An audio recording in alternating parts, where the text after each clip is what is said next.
Anytime.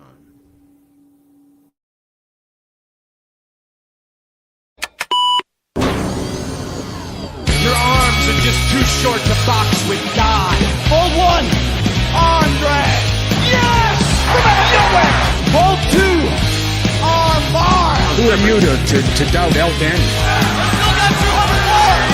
I got 200 more holds. This is Robbie Eagles. This is the loosest in Australian wrestling, Adam Brooks. Hi, this is Mimic. This is 5 times the world's heavyweight champion, the Scrap Daddy himself, Scrap Iron Adam Pearce. This is Brian Alvarez, and you are listening to Wrestle Radio Australia. Welcome to the show, folks. My name is Josh Armour, and thanks very much for downloading Wrestle Radio Australia. This is our first episode. Oh, yeah!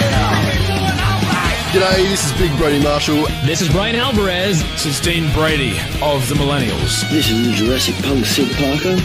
How many of you guys have heard the term kayfabe? Hello, doggers. This is Jay Hunter from OSW Review. This is Matt Grim Basso. This is the loosest in Australian wrestling, Adam Brooks. This is Scrap Iron Adam Pearce, and you are locked in to Wrestle Radio Australia. Game, I in the game, I'm champion, I'm Triple H. Undertaker, I'm your maker, bury the brother like Kane. Ooh, 1-3, hit the tombstone, hit the choke slam on face. Ooh, yeah, like a macho heel, tell like country muscle. If you sell a lot of tomatoes, I'ma keep a couple models. Ooh, and you may call me HBK. When I'm tuning up the venue, best to get in my way. Ooh, yeah, I'm degenerate, I love it, yes, I love it. If you ain't down with that, then I got two words for you, suck it. Too sweet, put your fangs up. Too sweet, holding up the club. Let's be busy 23, got me feeling way too sweet. I was trying to make chicken salad out of chicken shit, and it was just awful. I've turned chicken salad into chicken shit. I will continue to do so. Here I was, blaming AEW for feeding you chicken shit, knowing you mindless millennials would be eating it up as if it were chicken salad, when it's really been your fault all along. Make chicken salad out of chicken shit. People is as people does, that's all there is to it. Put a square peg in a round hole, just never seems to fit.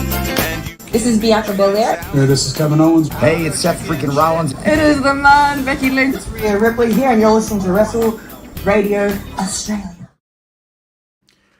Welcome everyone to your longest running Australian wrestling podcast. This is Wrestle Radio Australia. This is Making Chicken Salad, where we make salad from chicken. I don't know what that means anymore. It is Lachlan is off yet again, traipsing around Melbourne somewhere. We don't know where he is right now, to be perfectly honest with you. But I do have a good friend of mine. I have the mustachioed magician of everything, Jamie Apps. Jamie Apps, how are you, my friend? I'm good, thank you very much. I was going to call you Dashing Jamie Apps, but I don't know if that was too niche. Yeah, I don't have a neck tattoo, so... No, but he didn't either when he was dashing. That's true. We get you I a wish paper he bag. still didn't. I think he does somewhat too. How has your week been, mate? Just hectic. 2 trips to Sydney already, 2 more to go. I'm ready to sleep. Yeah. Before we started, I've already been on stream for 6 hours as well this week. Yeah, far out. Matty House says, Lachlan probably coming to steal more of our Spotlight Championships like Queenslander he is. Yeah, fair. That is fair. We can't help that. Mate, I don't know if it's a... Is there a term called Romo? Regret of missing out? Because I have real Romo from last weekend. I don't know about you. Not so much the WWE shows. I was okay with missing those and watching those just on Netflix. Missing that EPW show, I was like, this sucks. And also the Fat Brew stuff looked fun too. So. Because I got the heads up beforehand from Solomon on the Saturday. Was it the Saturday? Yeah, it was on the Saturday. He messaged me just to let you know, one of the main events of our shows on this weekend is myself and David Storm tagging against Trent O'Day and Sam Cannon. And I was like, it's like, how did that come about? Apparently he just said, I messaged Davis. I said, would you like to have a wrestle today? And he just went, what time do you need me? So that was. I guess he figured like, hey, if I can get one more in before the big one. Yeah, exactly. I'll go on a hunger strike till Tim Cade comes back. Well, you only said that because he's back next weekend. You're not really dedicated at all. Don't even try that. Don't play those games with me. Oh dear. Yeah, that I cannot wait to see that show. This Is Our House. Just the clips I've seen, I was like, that looks insane. Yeah, there's that one photo that Davis put up today where he's in the crowd and he just happened to be in the exact part of the crowd where basically all of Australian wrestling was sitting watching the show. Yep. And like Bailey. Half of the WWE roster. Like that's awesome. I'm so happy that it was like what he wanted, how he wanted to go out. I'm so happy that that's what it was for him. So and on that note too, Davis has got a retirement shirt pre-order, limited edition. The shirt, I'll put it up because I actually got the. Oh, Lachlan is here. Melbourne update. Oh, there we go. Melbourne update. Still chilly. More as it breaks. Right, you are. Thank you, sir. Anyway, I'll put. I hate that I have to do all this and talk at the same time. It's terrible. Yeah, you've burdened yourself here this week. I really have, mate. Here we go. This is David Storm's retirement shirt. I believe it's been designed by a very good friend of ours, Mr. Dusk. So, that screams Dusky now that you say that. Yeah. Very, very good design. If you do want one of these T-shirts, go on to any of his social medias, David Storm social medias, that is. Slide into his DMs and talk, hit him up about ordering those shirts. I would love to get one myself. I think that looks great. As soon as I saw it, I was like, ooh, very tempting. Yeah, so we'll definitely have to get around to that. But please, yes, do hit him up. Any of he's on his Instagram or his X. I think they're both EPW David Storm, if I'm not mistaken. I think his Instagram's probably the best one. I think he's most active on there. Yeah, probably. I also have a new favourite wrestler after this weekend. Yeah. Who would that be? One, Jared Slade. Would you like me to show you why? I know why. I know exactly why. I'll show you. He's on a warpath. Trent O'Day, don't get involved. Yep, silly idea. Let the big boys play. The Queensland's out of there. Has been eliminated.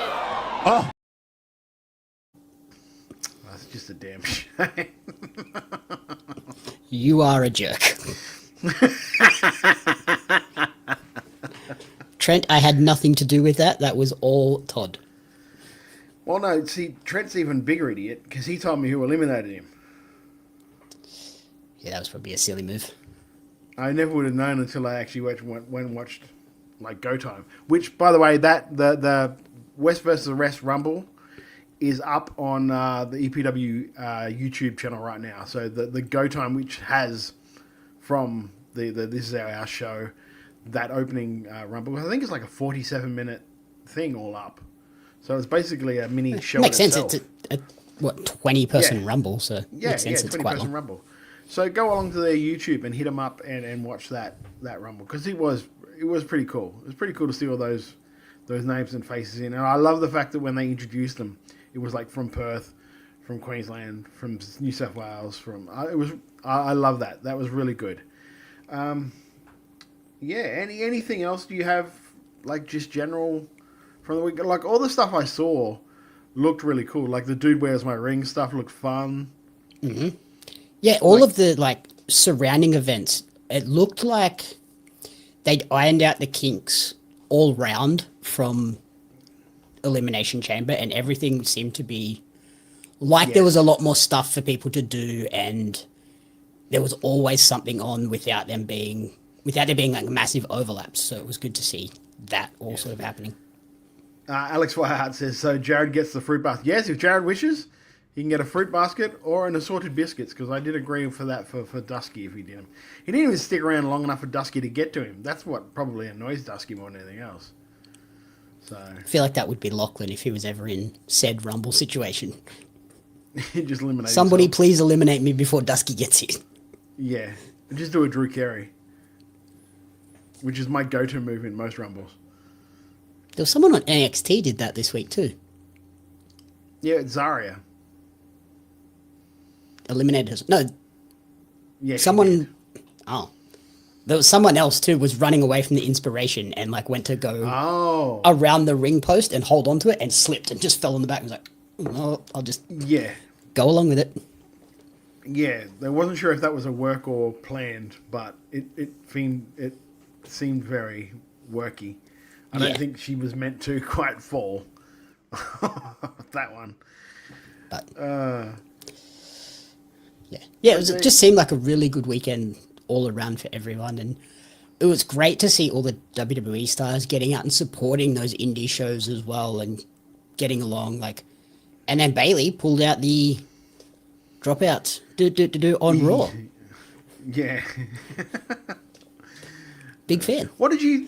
Because I mean, we'll talk about WWE a little bit. Like we'll talk about Crown Jewel when we hit the international stuff in the second half of the show. What did you think of the SmackDown and Raws that they put on? I mean, they were decent shows. Though that SmackDown especially was a great welcome to Perth for WWE, wasn't it? SmackDown I didn't watch a lot of. I think I kind of just skimmed through it. But Raw I watched the whole lot because I was on the Hive stream for it. Yeah. And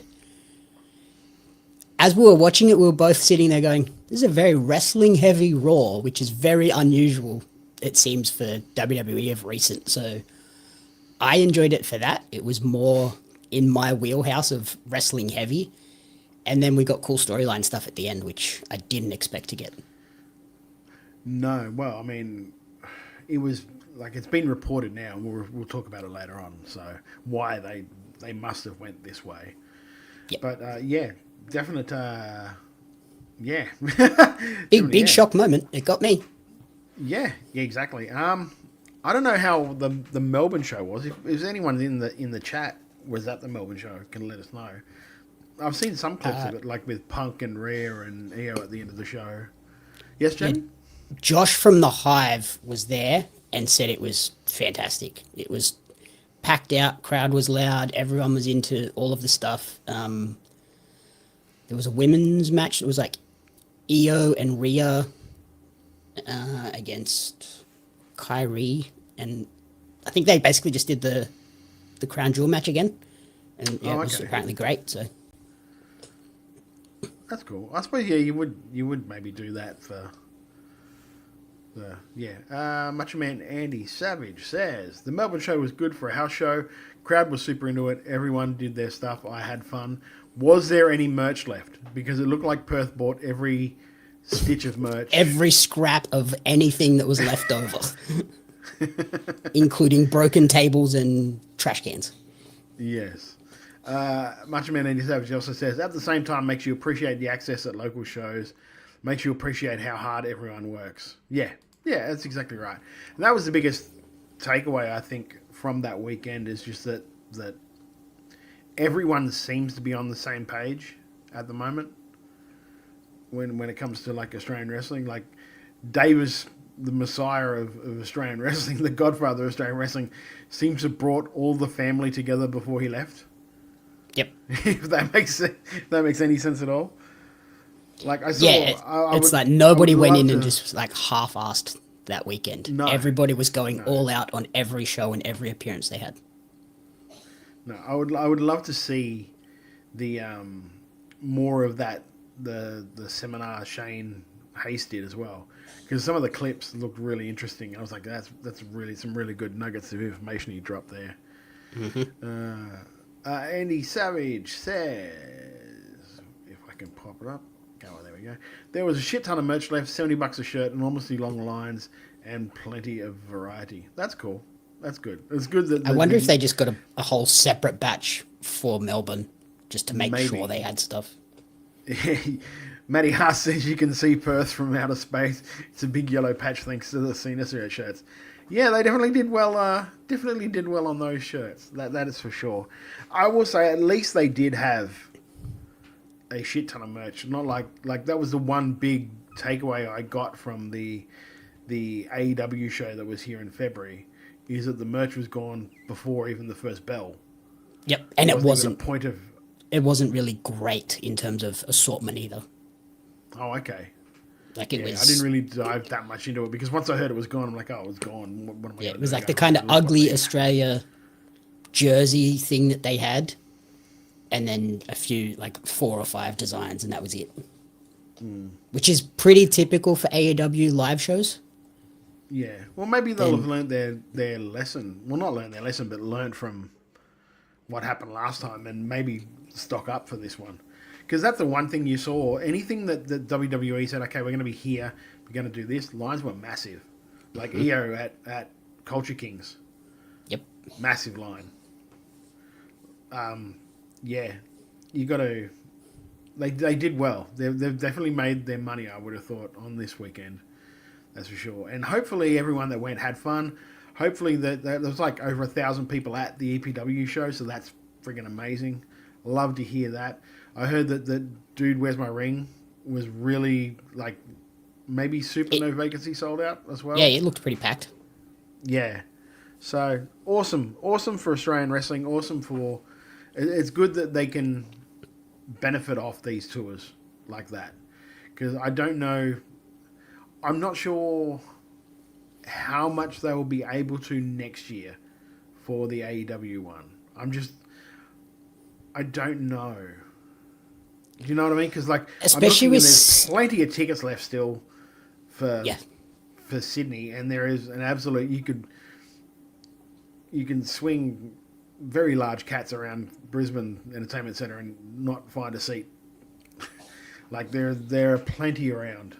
Yeah, and especially with Sydney, like, being such a spread out city, particularly in terms of where places that run wrestling are, that's going to make it hard to run side stuff with that. And, like, Ed Sheeran's on out at Homebush as well, so they're not... PWA or someone is probably not going to run, like, the Showground Hall thing that House of Hardcore ran, because that's going to be a busy weekend out there. I imagine if they run somewhere, it would be a metro or something, but then that's in the city. Everyone's probably staying out at Homebush, so makes it tough. Makes it hard, doesn't it? Really, when you think about it. But then again, like I thought that about the weekend just passed. I was like, oh, it's going to make it really hard to get, like, to get a spot where you could have a good show, because you've got, like, Friday, Saturday, one day, then Monday. So maybe people will be wrestling out by the Saturday night and go, all right, we have one day to recover, then we'll go back on the Monday to watch Raw. Yep. But thank God it didn't happen, because it looked packed. It looked packed. Oh, yeah. Over 1,000 people. Yeah. Andy Savage says, if my thing will click, there we go. There was no accommodation left in Homebush by the time AEW was announced, so it wouldn't really matter where PWA ran. That's fair, because the accommodation would have been taken up by Ed Sheeran, I guess. Mm-hmm. And it's Valentine's Day, so accommodation everywhere was hard to get, apparently. Oh my God, I didn't even think about that. Holy Moses. Yeah, tough. Oof. All right, well, let us move on to, and we'll talk more about the goings-on in Perth with Crown Jewel after, of course, the break. But let's talk about what we're here for, and that is Australian wrestling. And this week we watched Renegades of Wrestling, We Choose Violence. The show opened up with a promo from the Bastard Brothers. Mm-hmm. I don't know.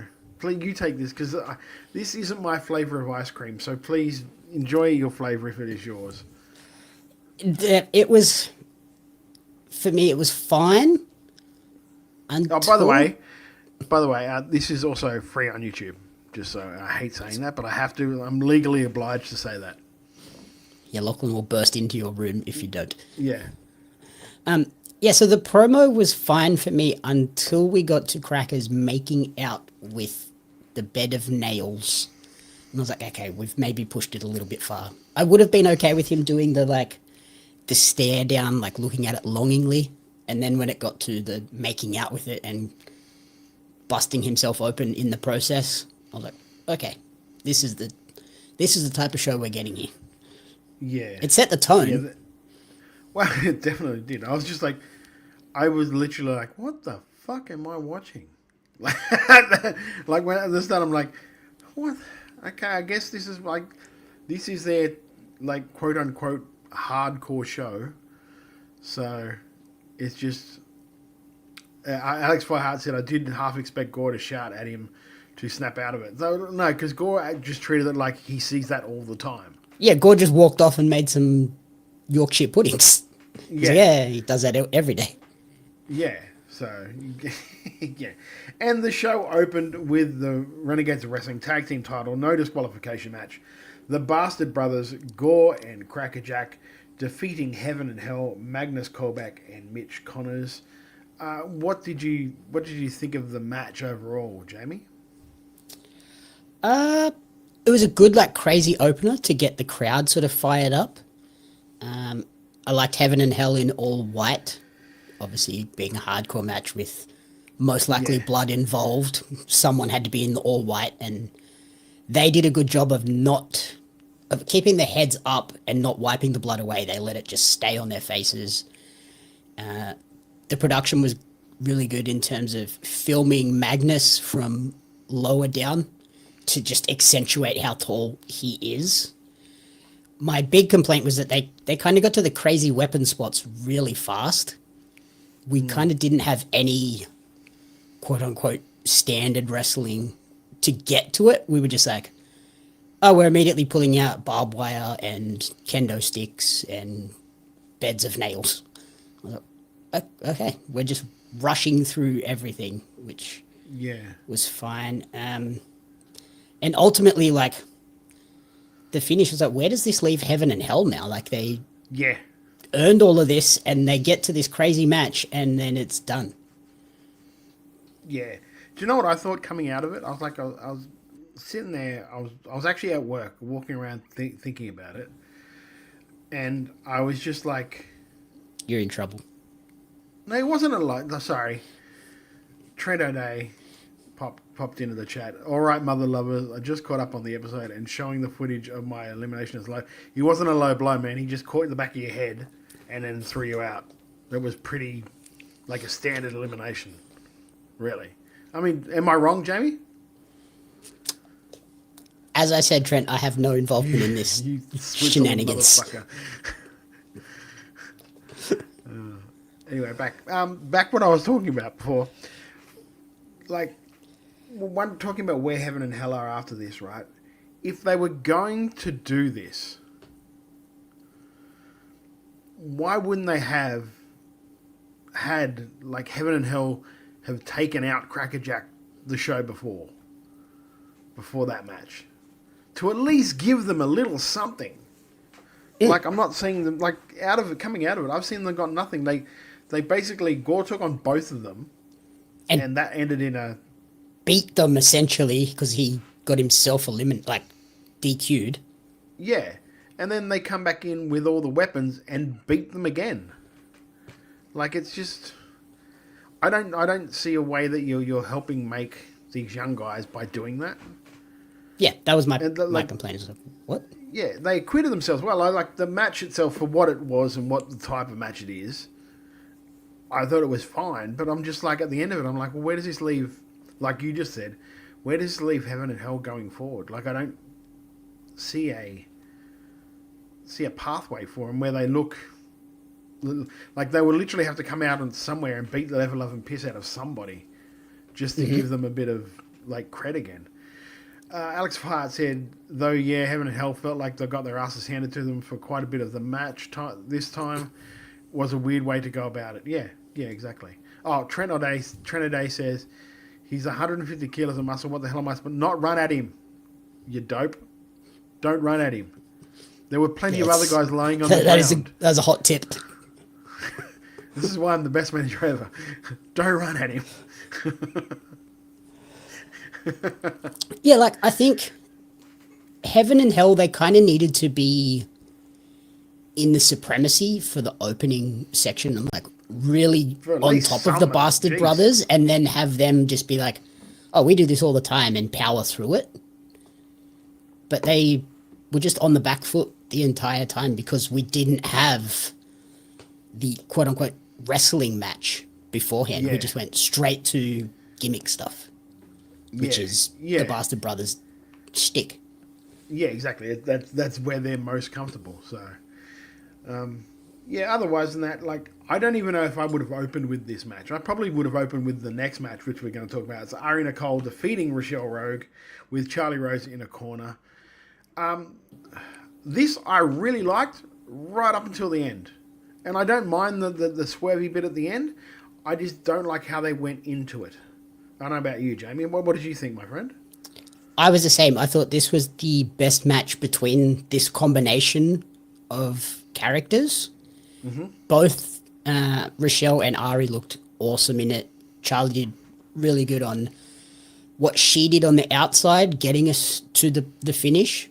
And then I liked the foot on the ropes. I just didn't like the end of it. Like, we watched Mayhem last week and they did a similar finish, but went with it and gave us a new way to go about that finish and have it build storyline rather than, oh, well, now we're just going to restart the match and then it's over 2 seconds later. Yeah. Well, I guess what I don't like about it is, remember we talked about, last time we reviewed Renegades, we talked about, like, the girls maybe getting a hardcover for that burn book so it could be used as a weapon. Mm-hmm. So they use this weapon. She basically uses the weapon. It's not a hardcover. It's still I don't know if you've ever been hit by a book like that. It doesn't really hurt. Like, yeah, unless it's rolled up and like belted across your ear, it's not going to do much. It doesn't really help. So if they were going to use this going forward as a weapon, they've hit her with that. Then she's hit her with a finisher, and that still didn't finish the girl. Yep. Like, she still got a foot on the rope. And I liked it. Like, I don't know because I wasn't in the building. So I would like, if anyone was at Renegades, they can tell me, did they play the promo before the match live? Because that would explain why Digital Beard got up on the apron. It would explain why Dylan was in part of the match. Mm-hmm. These two things were very much like, because in any other match, why would a cameraman get up on the apron and say, "Hey, look at this"? Yeah. You know what yeah, I mean? like I don't think you would ever see Sarah from PWA or Shotweiler or Pix Photography from EPW jumping up and be like, "Look what I caught." Yeah, exactly. Aside, like that's like the rest of the match I really enjoyed. Yeah. I thought they're really having a crack here. I'm this because I know Ari Nicole is very new. I was like, good. They're having a really good match. Rochelle's really good as well. And I like different from everything else because it wasn't gimmicky.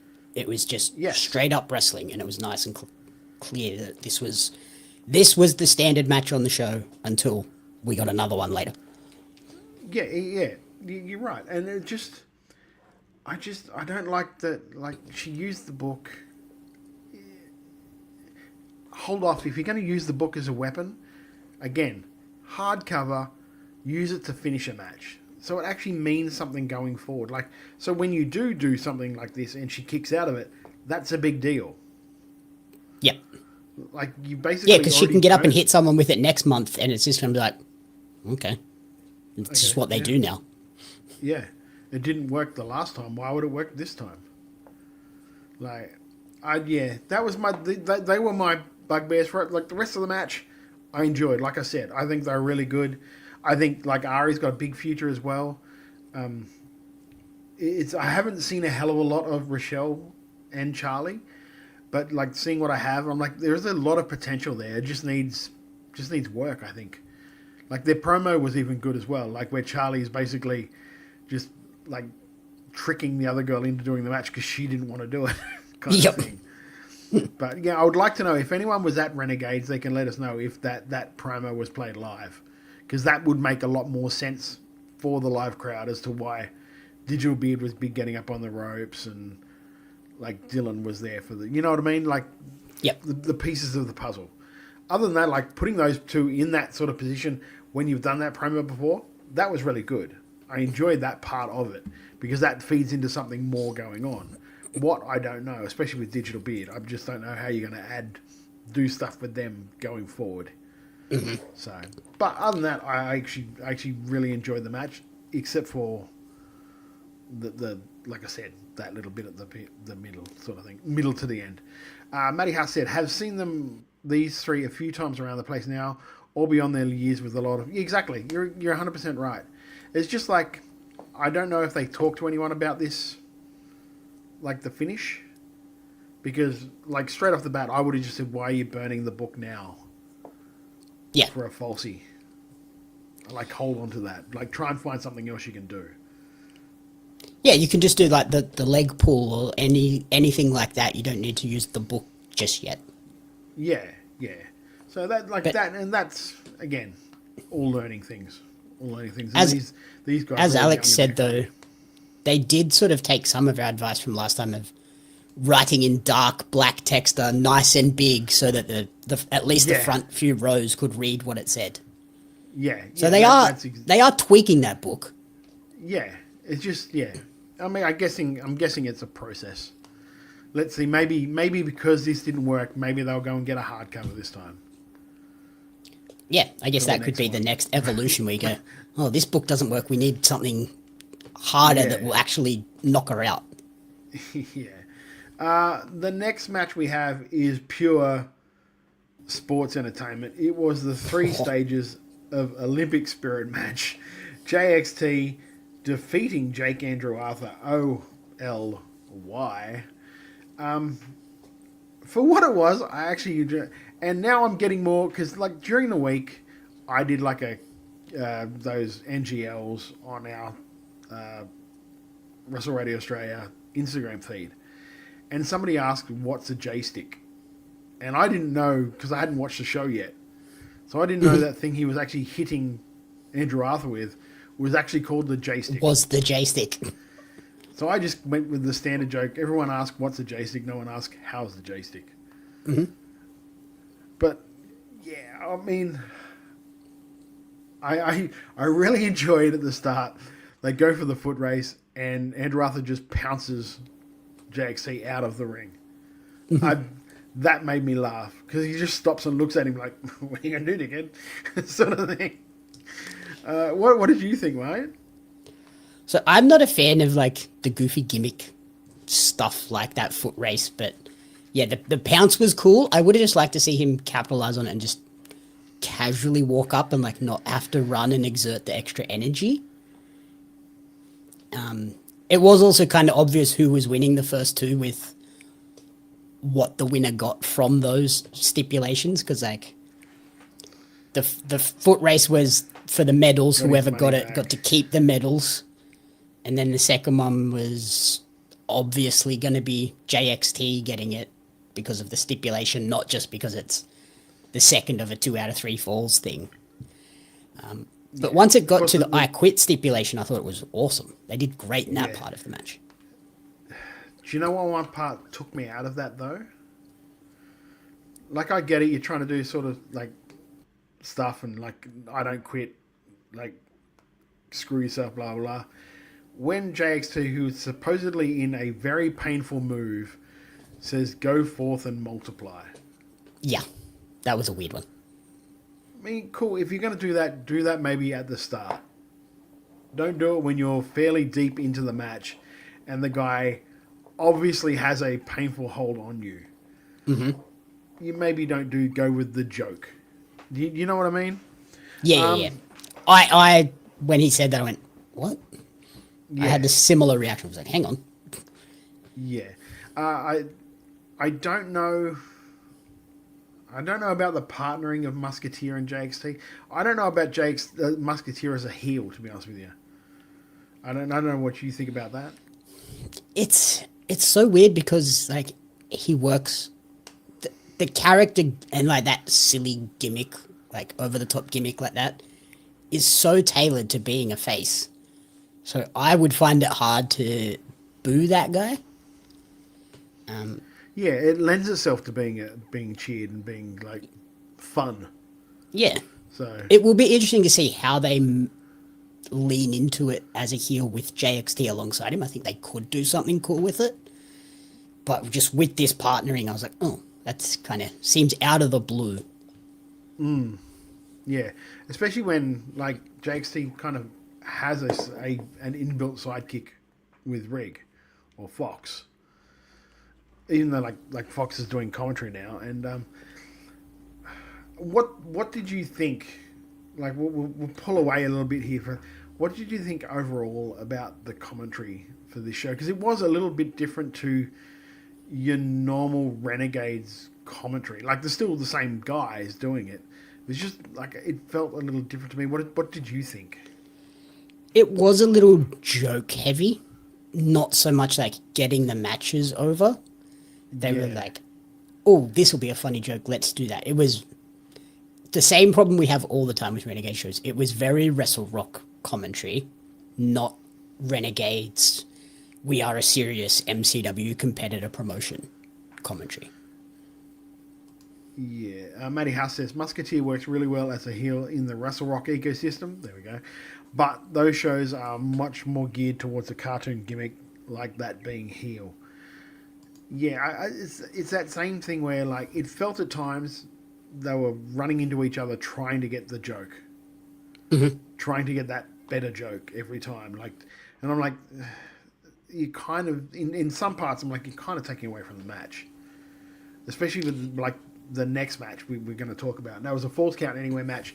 Caveman Ugg defeating Tyson Reed with Chloe St. James. This was near on, if not my favourite match of the show, my second favourite match of the show for sure. Because I thought this was really, really good. But what did you think, Jamie? My last note I wrote down for this was it as my fave match on the card so far. And I think it was because it was, like I said, this whole show is very ECW gimmick galore. And this was a gimmick match in terms of being Falls Count Anywhere, but they didn't really go into the weapons stuff. It was just use the arena, use the walls and the bar and things like that, which I liked it because they did that. They incorporated Chloe into it physically, without sort of actually chucking her in a ring, taking power bombs and bumps and stuff. It was just she got chopped, and that was a big thing. That got the crowd to go, "Oh, Chloe can get hit. She's not just a tool for Tyson to get wins." Yeah. And she got hit hard. Yeah, good luck taking that job. I don't know if I would have wanted to do that. And I've worked with Rip. I still wouldn't want to take that job. But no, I really enjoyed that, Matt. I thought that was really good. It showed another evolution for me in Tyson Reed's development. That he can get in there with Caveman and hang. And like the end of that match too was sort of like, was tailored towards heading towards final fight where Jenna Gambino came in and pretty much neutralized Chloe, which helped Caveman get the upper hand on Tyson Reed for the win. A dog collar match next show, Gino and Tyson. Man, I don't know how to call that. I don't know what's... I would hope they put Tyson over with the great work he's been doing. Yeah.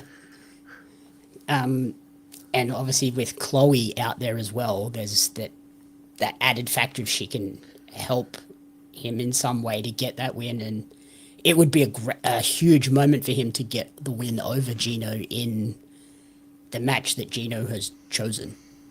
Yes. Yeah, exactly.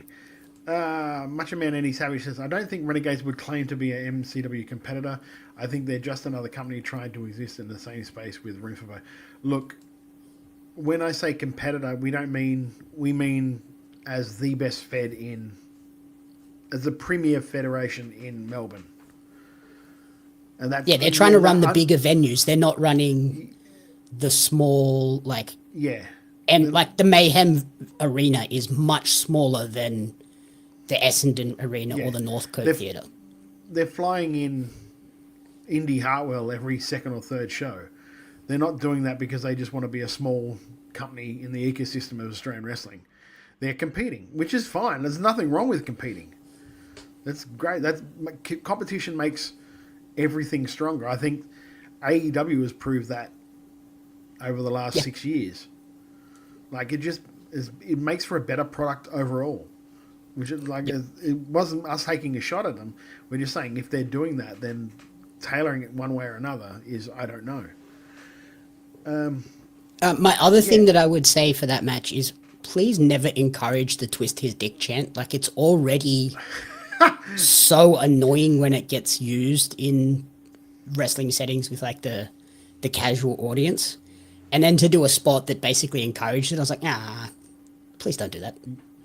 Yeah. It's always hard too with those.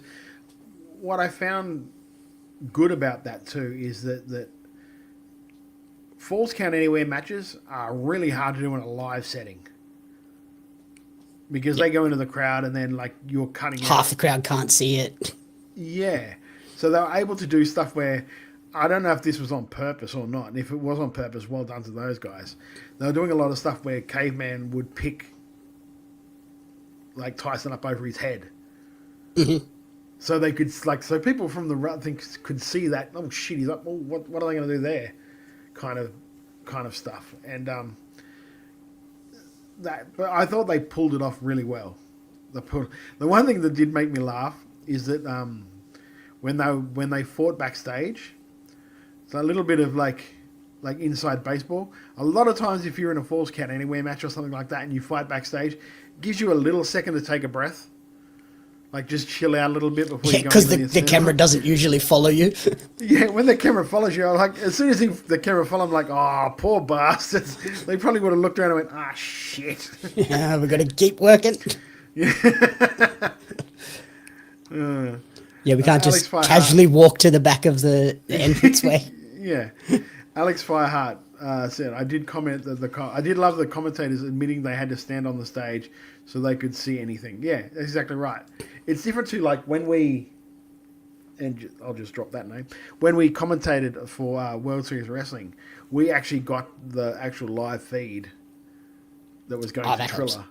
Yep. So if there was anything that's happening that we couldn't see, and we were actually told by production that to more commentate the TV, don't commentate like what you can see. Yep. Yeah. So like that was cool, but that would be really hard to do. I would guess it anywhere else. Maybe PWA. I don't know. I think PWA do it because they obviously have like the Twitter feeds and everything up. But yeah it would be hard anywhere else if they're because most of the places are just using standard handheld roaming cameras. They're not feeding it back into a main station where people are live cutting it. Yeah. And another side hint too, when you're doing, if you're ever commentating World Series Wrestling match, just know that the audio people can put things into your headset. So every now and then I would get like a scream or something just to try and scare the shit out of me. Which is just really for fun. When you, just for funsies. It's all right. At least you didn't just have someone feeding, say this, now say this, now say this, Yeah, while you're trying to still talk not- and have a conversation. I could not imagine doing that. I could not imagine. I don't know how 'Cause Michael Cole did it for so many years. No. Like, I get time cues. I could get doing that, like hard out in 10 seconds. Like that, like 3, 2. I understand that stuff, but like having lines fed to you, that would be an absolute that would be a punish. Mm-hmm. Next up, after that on the card, we had a no disqualification match. Starlux taking on Sinful Fortune. Katie Lux and Tali against Miss Fortune and Vixen. Miss Fortune and Vixen's debut at Renegades, and somewhat unfortunate debut for Miss Fortune here, mate. Yeah, that looked really brutal. The way she got injured by the looks of it, and like the egg. It looked like she was basically KO'd there for at least a second on the ground. Obviously, taking a knee to the forehead, and then I think it looked like she hit the rail was and that- then the floor on the way down. So that was from the dive, yeah? Yeah, so Katie went up and did like the twisting cross body, and Yep. I think her knees hit Fortune in the head, and then her head hit the rail and the floor. I was like, oh god. Oh lord. And like I understand that it was obviously it's Sinful Fortune's debut. You don't really want to just cut their debut off at that point. But I didn't like that they let her go back in the ring and do stuff. Like you have to protect the wrestler from themselves, I think sometimes. Like the swelling on her head was pretty instant. So you know that's a pretty significant blow to the head. She might be able to talk to you, but there could be a lot more going on under the surface of that. I would have liked to have seen her be just scrubbed at that point, and Vixen could have filled in, and she's experienced enough to call it on the fly with Starlux. Yeah. And It Tali's wasn't got plenty of fortunate experience as well. Yeah. It wasn't unfortunate because the match was humming along quite nicely before that happened. Yep. Yeah, I was really And then impressed with when- Miss Fortune again. Yeah, and then when the camera showed that egg on her head, I went, oh, shit, no. No. But then, like, all a referee, like, if a referee can't see her eyes because she's doing something, and he says, are you good to go? And she says, yes. And half the time, like, a lot of time a referee won't even get to say, are you good to go? They'll give you a hand to squeeze. And if you squeeze it back, it's like, I'm okay. So for all we know, she's just gone, no, I'm okay, I'm good to go, even though she's still on Dream Street. Not really, but she's there enough to say that she's good to go, which obviously, as the progressor went, you are not good enough to go, get out of the ring. And then Vixen took over. Yeah, even as soon as she got back into the ring, I was like, oh, I don't know how stable and steady she is on her feet. Like, Yeah. It's just with what we know with head injuries and like Yeah. concussions and stuff these days. I think if you see someone take a significant headshot like that is clearly not intended, probably just need to protect them and pull them from it. And just, you can say you're good to go all you want. Like, Bryan Danielson has said it in interviews all the time where he would constantly say, I'm fine, knowing full well that he was not good. Yeah. And I feel like with this being her debut in Renegades, she would kind of be in that situation. Like, no, I'm all right, I'm good. Yeah, it's all that thing though too for the poor referee is the last thing you want is to do that and then just get chewed out because not heaven forbid, but heaven forbid they were fine. Yep. And you've just gone, no, sorry, you're not doing it, and you get to the back, she's like, I'm fine, I just took a knock, I'm okay. Yeah. Like it's a really impossible situation for that referee to be in that instance, I think. Yeah, I guess when it's not a weekly show, it is hard like to be like, oh yeah, your debut is now done for a month. Yeah, or 2 months or however long the gap is between shows. Other than that, like leading into it, like I enjoyed Starlux as a tag team. I thought that was good, and I'm really surprised that they are flying in Indy Hartwell to be in a tag match for Final Fight. Very surprised about that. So next month, when I forgot to write down the date of the next show, on the next Final Fight, it's Starlux versus Indy Hartwell and Aisha in a tag match, which again, I'm really shocked that they're flying in an international to do a tag match. Yep. As part of, I guess, an ongoing story. Yeah, so Final Fight is November 9th at the Northcote Theatre. There we go. November 9th. Get your tickets. Because, like, some of the matches that they set up during this are going to be absolute bangers. But yeah, like I said, up until that knock, that match was they were going for it, and I was enjoying it. I was like, I'm really slowly becoming a fan of Tali's because I can see the work that she's putting in, and I can see it paying off as well. And Katie Lux as well for being like, she's not all that far into her career, Yep. And she's picking it up as well. She's doing really, really well. So like even like just in the kudos to both of those guys. presentation of those two, like the entrance was more cohesive this time. Like, and I think pairing her with Tali has been really smart on the Renegades team. Of yes, we can't go putting Katie out there in singles matches and overexposing how fresh she is on the scene. If we put her in there with Tali, quite experienced, Misfortune and Vixen has an incredible amount of experience as well. So to have Tali, Vixen in there carrying these two sort of younger people and guiding them through the system is really good in terms of pairing these two teams together. Yeah. So I like I said, up until the unfortunate accident that happened where she got knocked about and Misfortune got knocked about, I was really enjoying this match, although it was like humming along quite nicely. The next match, my hope is that she's okay. I haven't heard anything, but I would hope that she's okay now. Yeah, as far as I remember, because I talked to Tali worked the show up in Queensland the night after that I was on, and we talked about the show the night before, and she said, yeah, we had to cut the match short because Misfortune took a knock, but she was okay after the match, sort of thing. So, like, hopefully that is true, and she's fine and good and everything. Yeah, it looked nasty, but yeah. The next match we had after this was a three-way. What they call it, Air Force 3. Yep. Match. Jarvis against Ryan Rapid against Will Walker, which went to a no contest. This was basically a preview for what's happening on Final Fight, really. Mm-hmm. Like it was almost a segment rather than a match.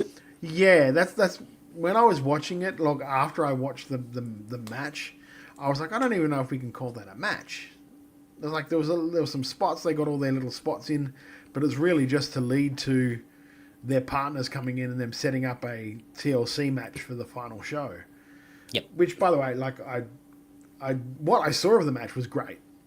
I thought when it started, I'm like, well, this one will probably be my favorite match. I can see it now, just from the way, like, I love Jarvis's work and I love Ryan Rapid's work off the rip. Yeah. So that's it. And I was saying to you off air that the commentators missed just the layup of all layups when you call comparisons, where Jarvis looks like Nicholas Holt's Lex Luthor. Mm-hmm. He just looks like a dead ringer for him, to be perfectly honest. So with Jarvis, like, what would you say, brandishing a new hairstyle, a new bald hairstyle? Yep. So if I was Murdoch, I'd be like, hey, dude, I'm not bald. I just have a shaved head. Like, you are clean bald. I have stubble. Yeah. Murdoch's got the number one. Jarvis went for the full skin shave. Yeah, he went for the full Monty when it came to that. It looked like I said to you too, they sometimes bless guys that go bald with having a decent looking head. Thank God. Yeah. It's the one thing we get to say, hey, you're not going to have hair, but we're going to make it look all right for you. And I loved the way they revealed it too. They didn't just have him come out. They made something of the reveal, which was really cool. I'm willing to bet that was a fairly fresh shave. Speaking of someone who is a bald brother, if you have anything more than like a day or a day of after you've shaved your head, that shit is like Velcro. Yeah. When you're trying to take your shirt off, or like ripping that thing off could have easily have like tore his neck into, because that thing will just grip to your head. Yeah, I would assume he either shaved that morning or like backstage, just to get it nice and shiny right before they went out. Maybe oiled it up a bit as well, just to give it a little extra viscosity. But yeah, I thought that this match was awesome. Like the opening sequence with Jarvis and Ryan Rapid was very sort of Ricochet, Ospreay, Best of Super Juniors stuff. Just awesome, smooth, flowing. Counter into counter into counter into counter. I dug that. And especially the one, like, I did like the fact that the commentators said these two have been facing each other for the last couple of years on and off. They know each other's moves back and front. And I was like, if I'd heard more commentary like that, I wouldn't have had the complaint I had earlier in the show. There were some They good told lines, really but there was a lot of jokes as well. Yes. And it wasn't like the fact, too, that it wasn't like just one of them making the jokes. It was all three of them. When normally you need at least one straight man in the deal. And then, like, we kind of aside left from out that- Will Walker. I don't think Will was bad in this. I thought he actually did a really nice job of proving that he can hang with what are probably two of the best in the country at the moment in terms of high-flying, action, crazy guys. And he hung with them, played his part well, and then the setup for the match at Final Fight with the TLC. Ryan Rapid is a madman. That was a big bump to take to the outside. Yeah. He's, not sane. Put it that way. Especially when even the commentators are like, will you get down from there, please? Don't do this. It's just like, yep, I gotta agree with on that one. But my one thing is, though, that, like, this was an entire gimmick show. This was one of those matches that didn't have a gimmick. Would we have not just been better off doing the TLC at this show? Would that have been had on this combination of guys have been floating around each other's orbit for the last 3 or 4 Renegade shows that we've covered. It was like, oh, this is the gimmick show. Why are we not doing this match on here? Well, look, the next show's got a couple of gimmicks in itself. Yeah. So maybe they just wanted to spread the gimmicks across a couple of shows. And the one match that doesn't have a gimmick, let's lead it to a gimmick on the next show. Yeah, I guess. It was just, I was like, huh, okay, cool. The one thing I think is missing at the moment, and maybe I'll add it, what's the stakes for this thing? Yeah, I would assume it's number one contender? Yeah, you would assume that. But nothing has been announced yet, I don't think. Yeah. Like, Rapid... contender-wise. Rapid Fire, weren't they just defeated by the Bastard Brothers? So they're out of it. I think High Life have they had a had their couple of match? wins, a couple of losses. Did Rapid Fire have their match against Bastard Brothers? Maybe not. Maybe that's what they're putting on the line. Their number one contendership. Maybe indeed. I can't remember. Because I remember us talking about them doing it, then why not having the title match? They had another match instead on that next show. Yeah. You remember? Yeah, I think so. I think last show they were... No, it would have been the show before Heaven and Hell got involved. Maybe they did have it. I can't recall. It's 3 months ago. I can barely recall what I did on Monday. Cage match it up for us. Yeah, we need. I can't do everything because we need the nerd running back. the rest of the show. Yeah.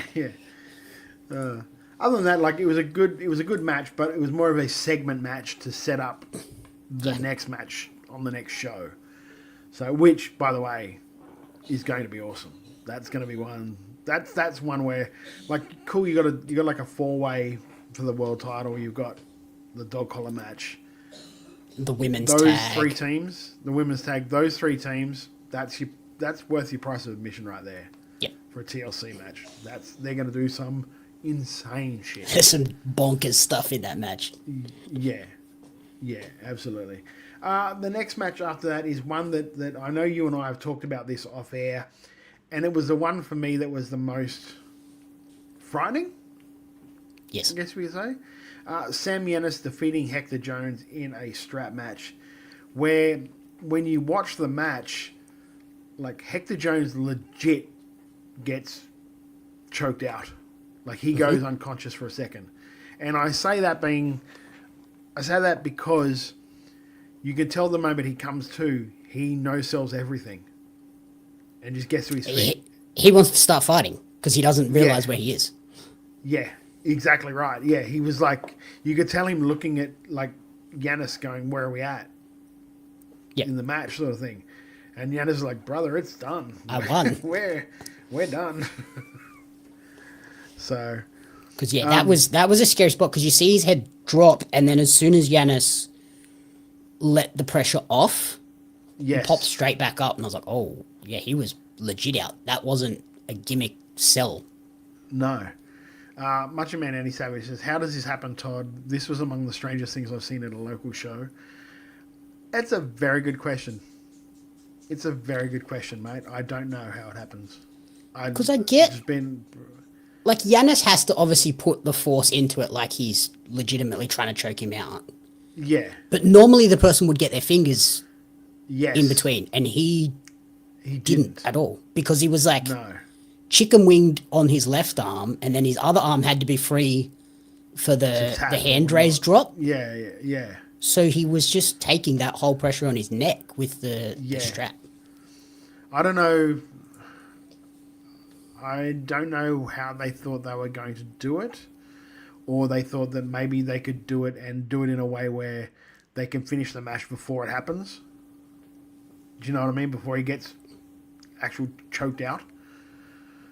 Maybe he didn't give him the eggie before it happened. I just don't know. Up until that part, though, that was great cinema with him just staring at DCT. And like that, I love that stuff.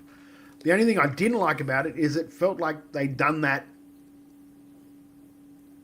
2 matches before with Gino and Tyson. Yep. Yeah, it was basically the same finish of guy runs in, costs them the match, stares them down. Yeah.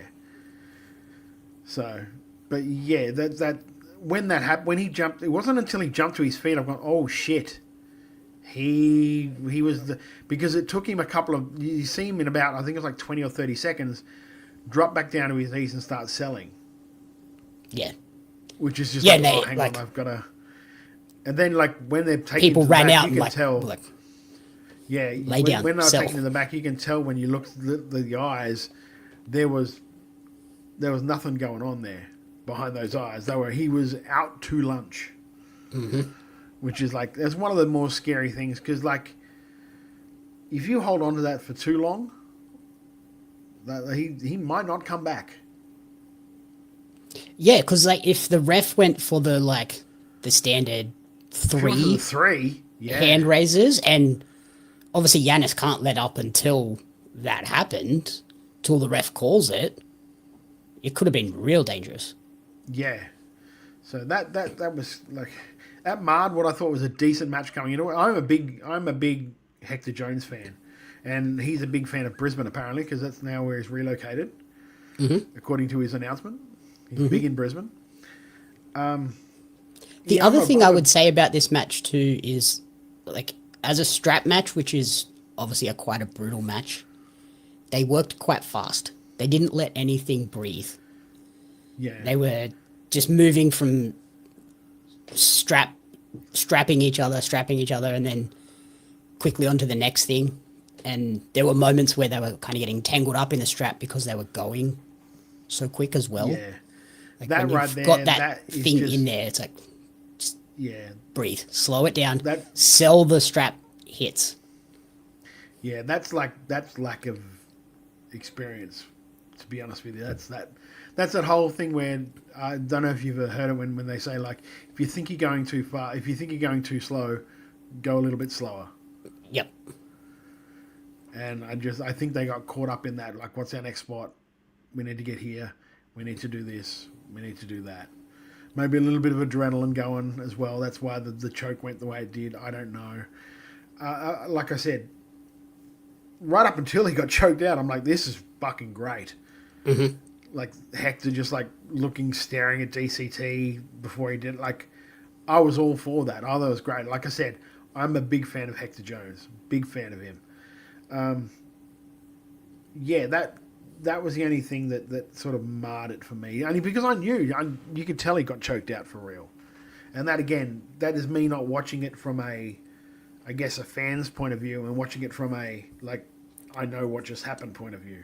Yeah, that's watching it from having seen UFC MMA things where people get legit choked out, and as soon as it's released, they snap back up. And, like, you could tell that because, when his head dropped and then Giannis let go, he lifted his head straight back up. He didn't stay down selling it. He got straight back to his feet. Yeah. He went up and then stood up as ready to fight Yeah. again. I was like, ooh, that's... Yeah. Like that's not good. That is not good. Thankfully, people came running out and, like, yeah, pulled him aside. Thankfully, somebody in the back noticed what had happened as well and gone, "Oh shit, we need to get out there now." Yeah. So that part is good, but they've just got to be real careful with that stuff because that could have went sideways really quickly.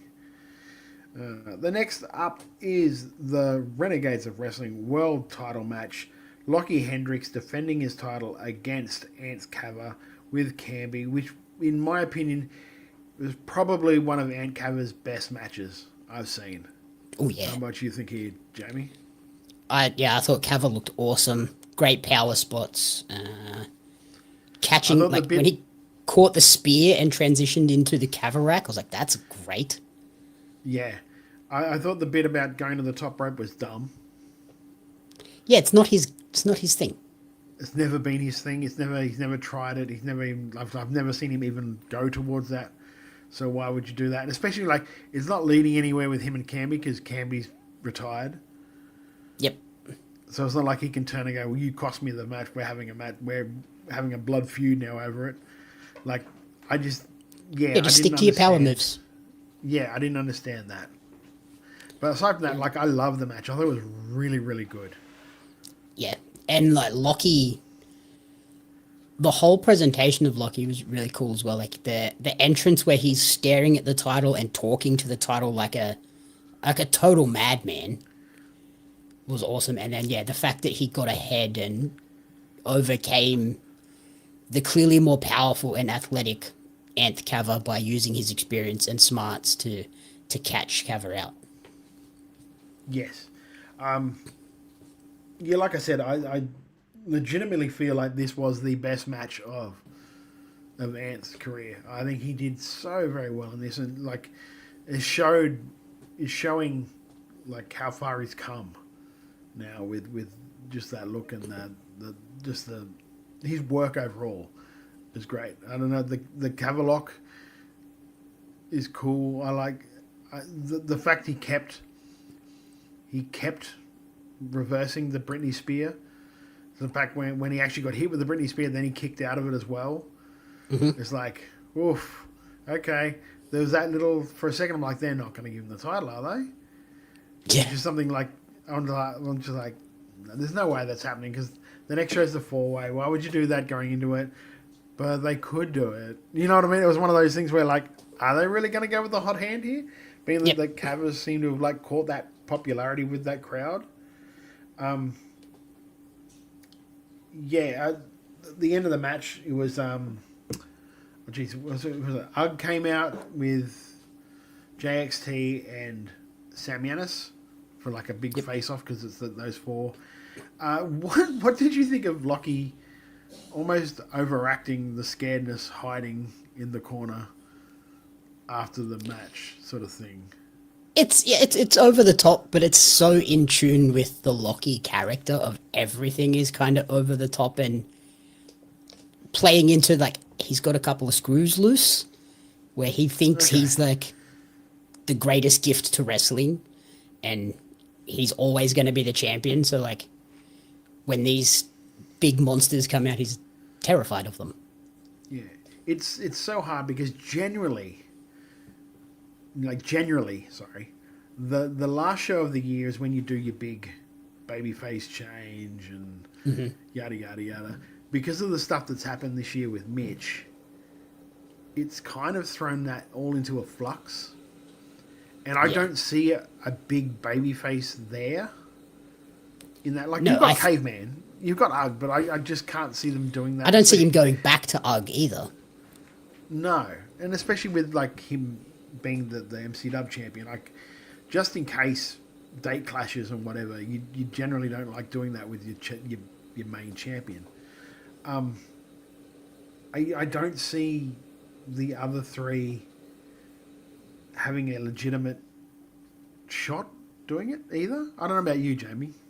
No, I think Lockie uses all the standard Lockie tactics of cheating, distractions, whatever it takes to get the win, and then to get that big happy go home moment, Mitch returns and faces off. And it's like, next year I'm coming for you. Yeah, that could be a way to go. Alex Fiat asked, do you guys think the initial ref bump, low blow, and Britney Spear should have been the finish? I didn't entirely mind it going a little longer since it made cover look good to kick out of that. But yeah. I did, but it was also weird that Edwin recovered very quickly for a ref. What's Edwin? He was spurred on by the love of those fans. Mm-hmm. Because he is like, if you want a big baby face in that there's your big baby face of Renegades. There's your big baby face right there. Have something happen where he gets knocked out and lands on Lockie for a win. just a scary Mikey Whipwreck type challenger for the next month or so. You would blow the roof off the Northcote Theatre if Edwin walked out of the end of the year as the Renegades of Wrestling World Heavyweight Champion. Could you imagine? I can see it. I can see him trying to give the belt back, and Fresh being like, "No, you won it. Yeah, you won it. You got to defend it now. I don't want it." I've seen how mad Lockie can get. Yeah, it's one thing I used to love about the Mikey Whipwreck thing, because he kept trying to give the belt back. No, you're the champion. No, I don't want it. Here, have it. I don't want it. I thought that was great. Yeah, so that... here we go. Sorry, Alex Wyatt said, we're lucky you're not champ at the moment. I'd almost wonder if they'd possibly put the title on JXT briefly to have Jake take it off him to push their feud into the main event spot. I don't see the OLY gimmick as a main event gimmick at the moment. No, I could see JXT as your heavyweight champion. I don't see OLY. Yeah, but that would have to be against the right babyface, I think. Yeah. Oh, there we go. Matty Hart with the mayo on top there, and then get the mega heat by having Renegade's biggest heel, Ref Dylan, reverse the decision in a dusty finish. Oh, jeez. You're trying to get that kid killed. He's already... I don't actually know what he's done to get as much heat as he gets from that. Just not be Edwin. I think it's pretty much crime. Yep. Yeah, Matty wants Ref Dylan to have coins thrown at him as he's walking out of the building and the building to be set on fire. What are you doing? That poor lad. Oh, my Lord. Go have a good and long hard look at yourself in the mirror there, Matty. That's just mean. Anyway, that leads us to their next show, which is, of course, Final Fight, Sunday, 9th of October at the Northgate Theatre. 9th of November. 9th of November, sorry, at the Northgate Theatre. Go to Renegades of Wrestling social pages, and they will hit you up with the links to get tickets to that one if you're in Melbourne or if you're travelling to Melbourne around that date. Make sure you go and check it out. They are a really good company. I think we're a year, 2 years in, and I still think they're trying to find their thing. Yeah, I think we're 2 or 3 years into Renegades now. Yeah, I keep saying that they just need to decide if they're Wrestle Rock or if they're Renegades. Yep. Because the moments they lean into being Renegades, I really enjoy it. And then there are moments where they lean the other way and you're like, this is not what I'm here for. If I want Wrestle Rock, I can go watch Wrestle Rock. I will go to Wrestle Rock. Yeah, 100%. I think that's the best way. Yeah, when they're Renegades when I see them doing Renegades, what I think of Renegades of Wrestling stuff, I can see like the 3-way match. Yep. Renegades. Love it. The Tali Aisha stuff. Tali Aisha indie stuff. Yeah, sign me up for those all the time. Yes, yeah. If you want to check out what Renegades of Wrestling and tell us afterwards what you think, you can go to their YouTube page. Again, this show was free on YouTube. Take a drink, Matty. I hate doing that. A little bit of my soul dies every time I have to say that. If you are listening to the podcast, again, it will be in the links of the description of this podcast. A link straight to going to watch this show, Renegades We Choose. Oh, wow. What's that, my friend? As Alex said, there are not a lot of seated tickets. If you want tickets to this show, you might want to get them soon. There you go.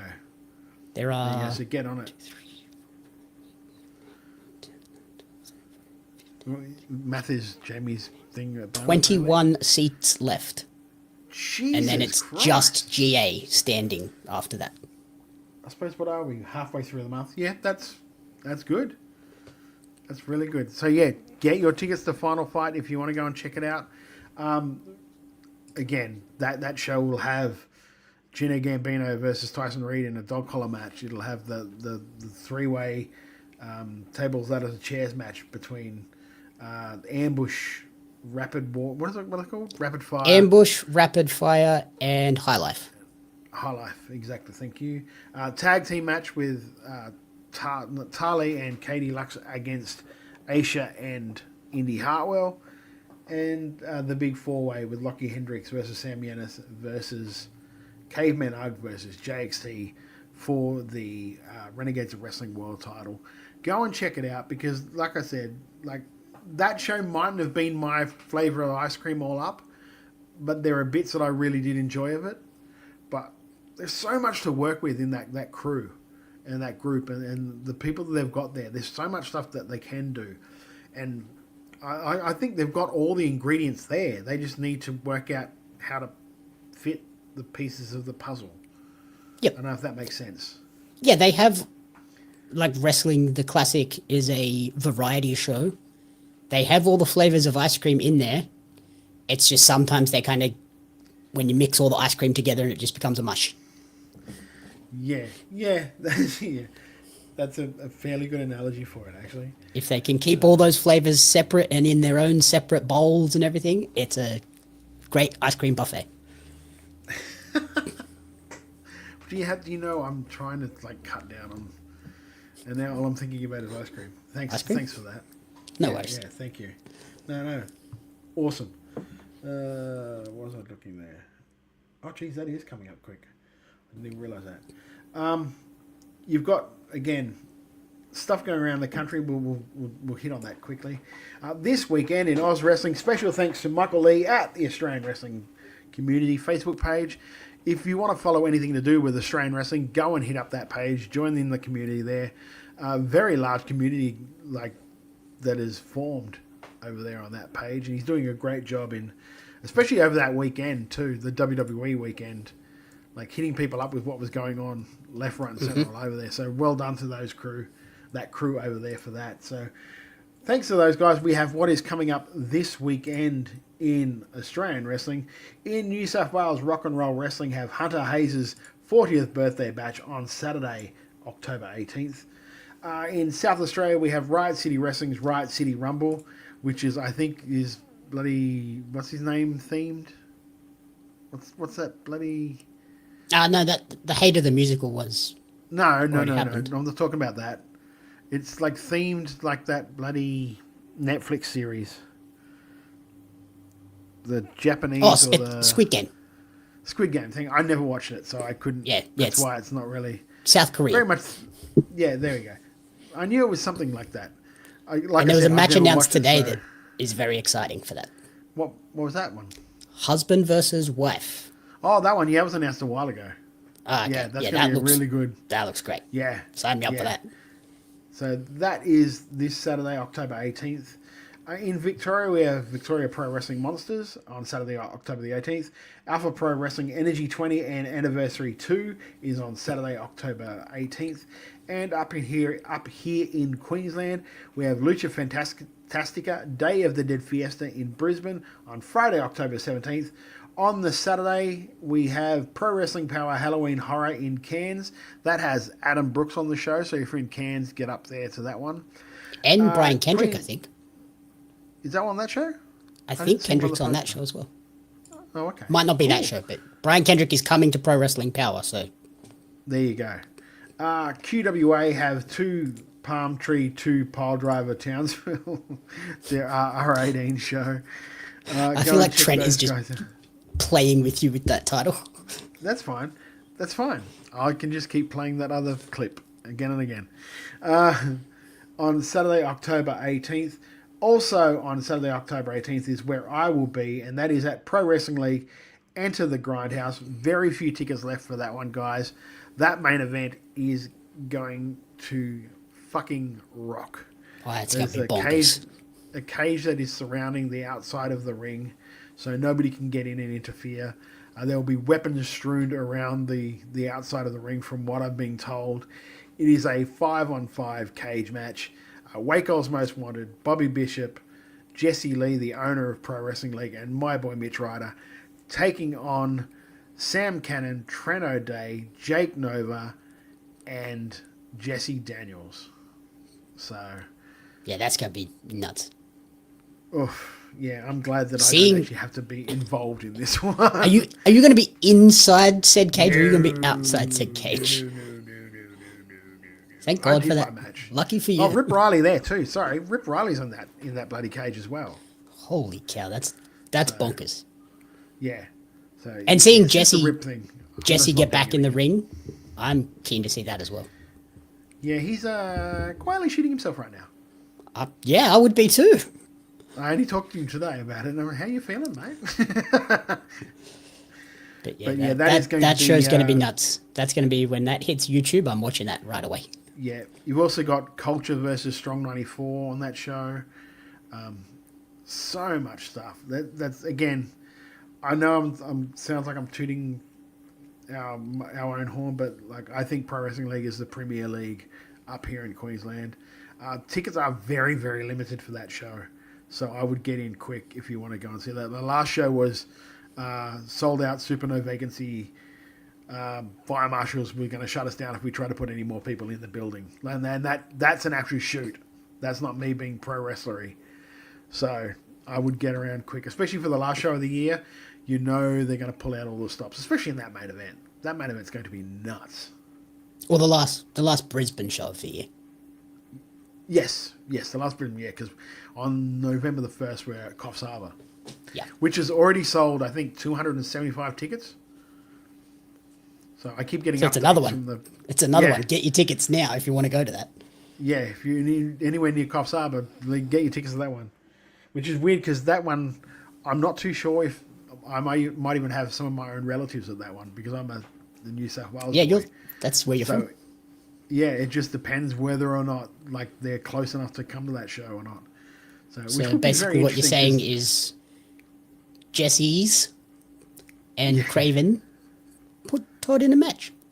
No. I only know what match that we're being involved in, and it's fine. I'm quite happy with what we're doing. Okay. Yeah, quite happy. But yeah, it's weird because literally none of my family have ever seen me on a show.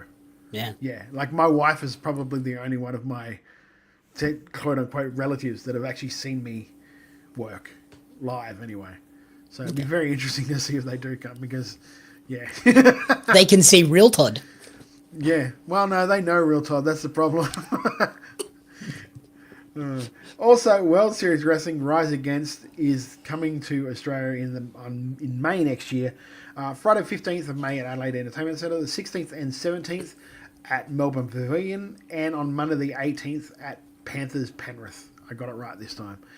Tickets are on sale. Tickets are on sale now. No, tickets aren't on sale until Wednesday, the 22nd of October at worldserieswrestling.com.au. Get along to it.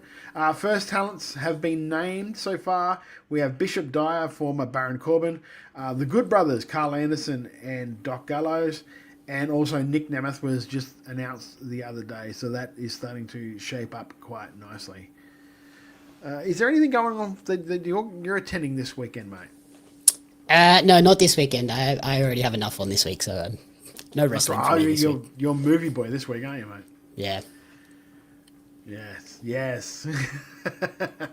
If I didn't have movies, I would have gone to the Hunter's 40th birthday bash. Yeah, fair enough. We're going to head into our break now. When we come back from that, we have our international news. Jamie, I've got all your clips pretty much in this one. So tell us what we're going to see. Oh, I got two. I've got the Rock one and the other one. Okay, so we've got part of our review of Smashing Machine. The Smashing Machine, starring Dwayne "The Rock" Johnson. And then, what was the other one that you chose? I gave you 4 clips. Yeah, no, but you gave me the girl, and I don't know what her name was because you never say it on the thing. Yep. So there's an interview with a clip from an interview with Tash Marconi, who is an Australian dancer living in the States, talking about like how you deal with rejection, failure. And I thought it was kind of poignant as we lead into November mental health time. Yeah, and after a big weekend, all the Aussies like going over there, seeing where they could get, like, if things don't go your way, just know that it might not be this time, but you just got to keep going and keep that positive mental mindset. So that's right. Good message. And we will keep going and have a positive mental mindset right after this. Well, wrong one. God damn it! Buy a David Storm shirt. Also, I did such a buy a David Storm shirt. Why don't you? What are you? All right, we'll be back right after this, guys. Hey Melbourne, WrestleBrania is back again in 2025. WrestleBrania WrestleBrania for Sunday Slam. WrestleBrania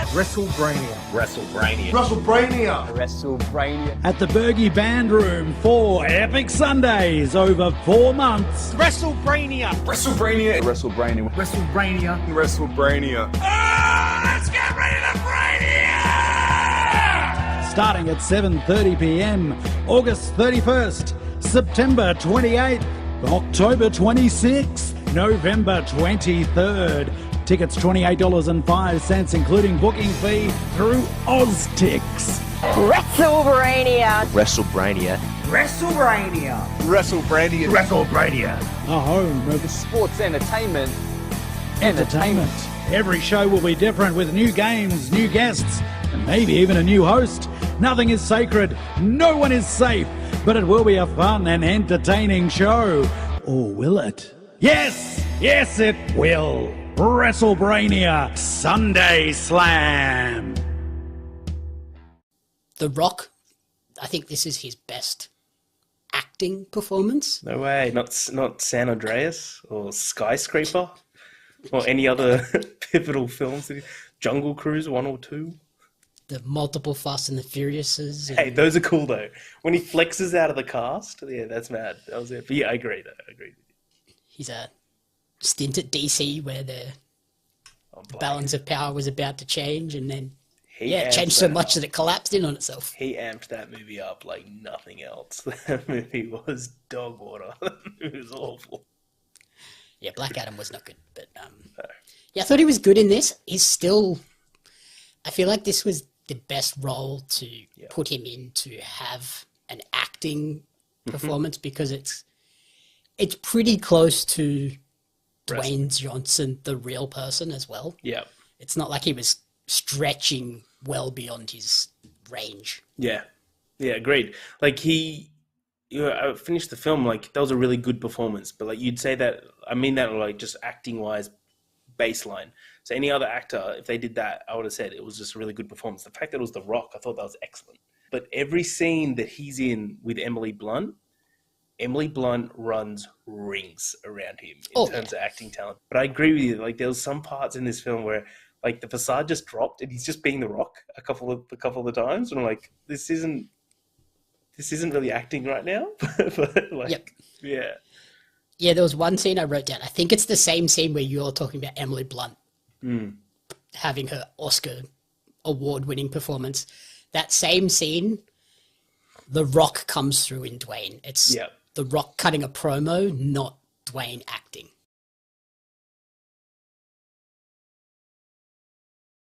I guess with that like audition process, it's not, you get turned down for one role, you get the next one. You could go through periods of you get 5 or 6 rejections in a row and like, oh, geez, maybe I'm not good enough. Absolutely. 5, 6. I mean, especially in the States and we have so many auditions, 10. And you're just like, surely it will be this one. And then you're like, no, not this one. Maybe the next. You know, you get to the point where you're like, am I shit? And I think when I was younger, I would take it so personally. Like I would be like, oh my God, is this a sign that I need to give up and I'm a failure? But now with age and working so much on my mindset, it's like, no, this isn't the one for you. Like this isn't the perfect one, but the right one always aligns, whether it takes a short amount of time or a big fat amount of time. It's really just being able to withstand that time of the no's and trusting that the yes will come.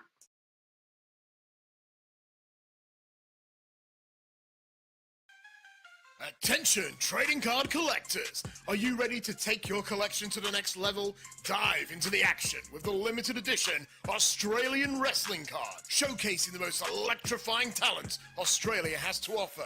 Imagine owning cards featuring legends such as Robbie Eagles, Shazza McKenzie, Shane Hayes, Madison Eagles, and many, many more. But that's not all. You'll also snag cards of the iconic referees, commentators, and announcers, just like me, Lord Andy Coyne, to truly capture the spirit of Australian independent wrestling.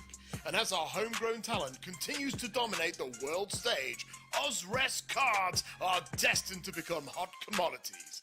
Not only will you be owning a valuable piece of wrestling history, but you'll also be supporting the amazing wrestlers and talented photographers behind the magic. So don't wait. Grab your Australian wrestling cards now at pariomagazine.com.au/OzRes cards. Order today and kickstart your collection with a bang. Hey everybody, it's Radar Superstar Cope, Adam Copeland. I got a bunch of handles. Anyway, call me what you want, but you are listening to WRA, Wrestle Radio Australia. I'm Jamie. Oh no. Jamie, I told you, close the door after you. Anyone can get in. We are back, ladies and gentlemen, for Making Chicken Salad. We are joined by our mate Jeff. How are you, my friend? I'm good, fellas. How are you both? Jamie, always good to see you. Todd, wonderful to see you again. I caught up with Lachlan on Tuesday and we had a lovely old time. Except he kept looking over his shoulder asking if Dustin goes to the restaurant or not. So, you know. We are both very jealous of your lasagna. Oh, yes. It's awesome lasagna. Jeez. And that's proof, Todd, that it has not closed down. True. Oh, Jeff, have you seen this? Silver is on a warpath. Trent O'Day, don't get involved. Yep, silly idea. Let the big boys play. The Queen O'Day has been eliminated. Oh. See that? Yeah, wow. Yeah.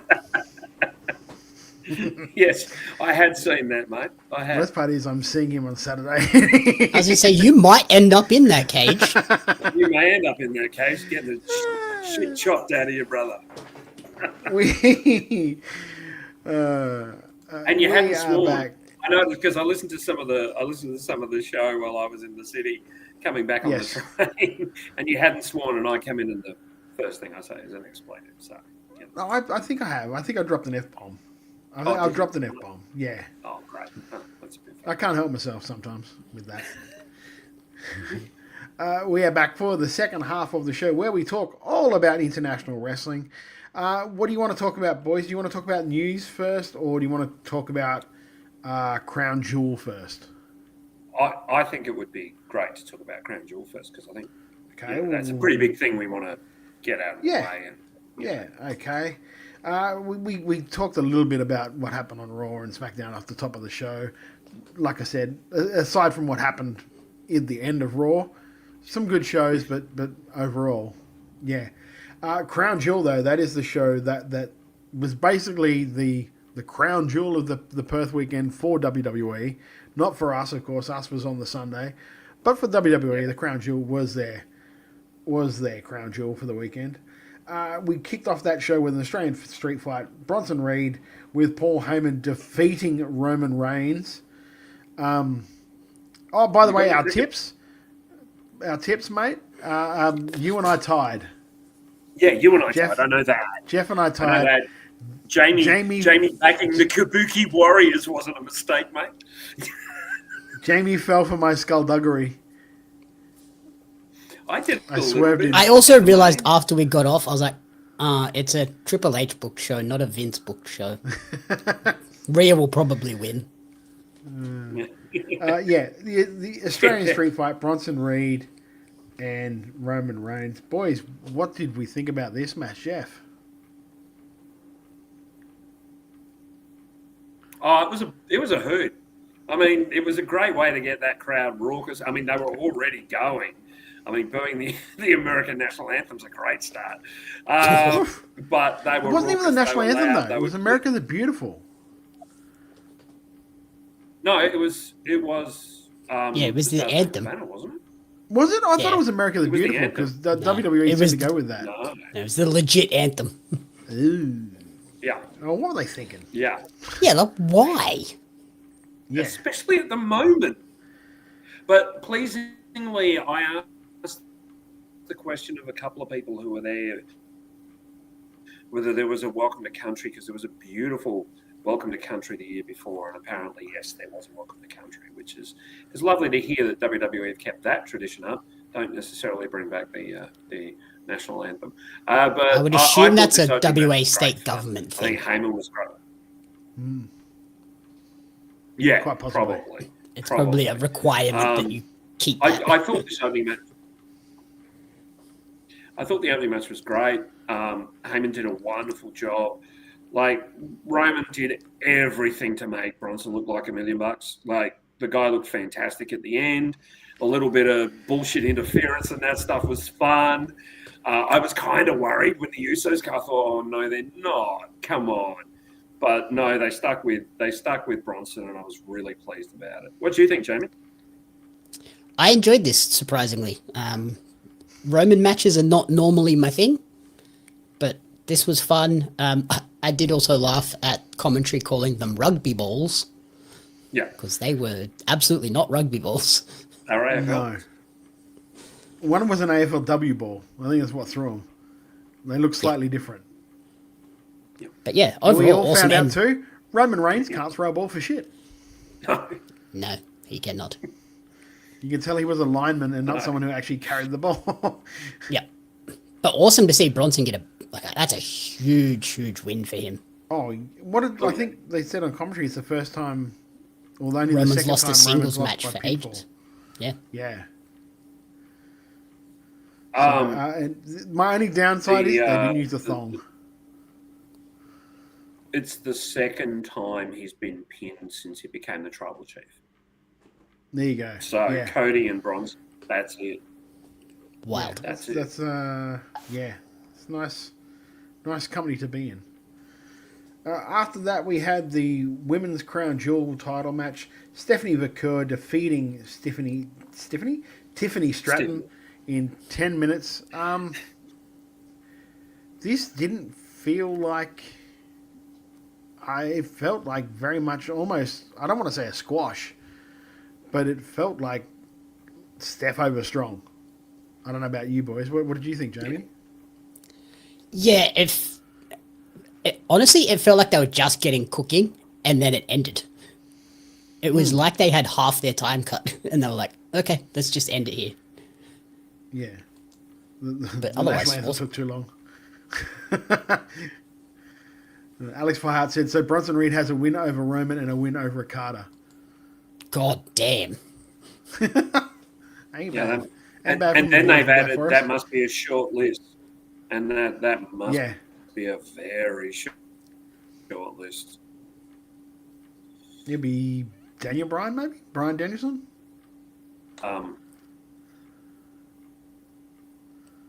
Yeah, he ever beat Roman? Yeah, I can't think. Maybe who? Bryan Danielson. I don't know if he did.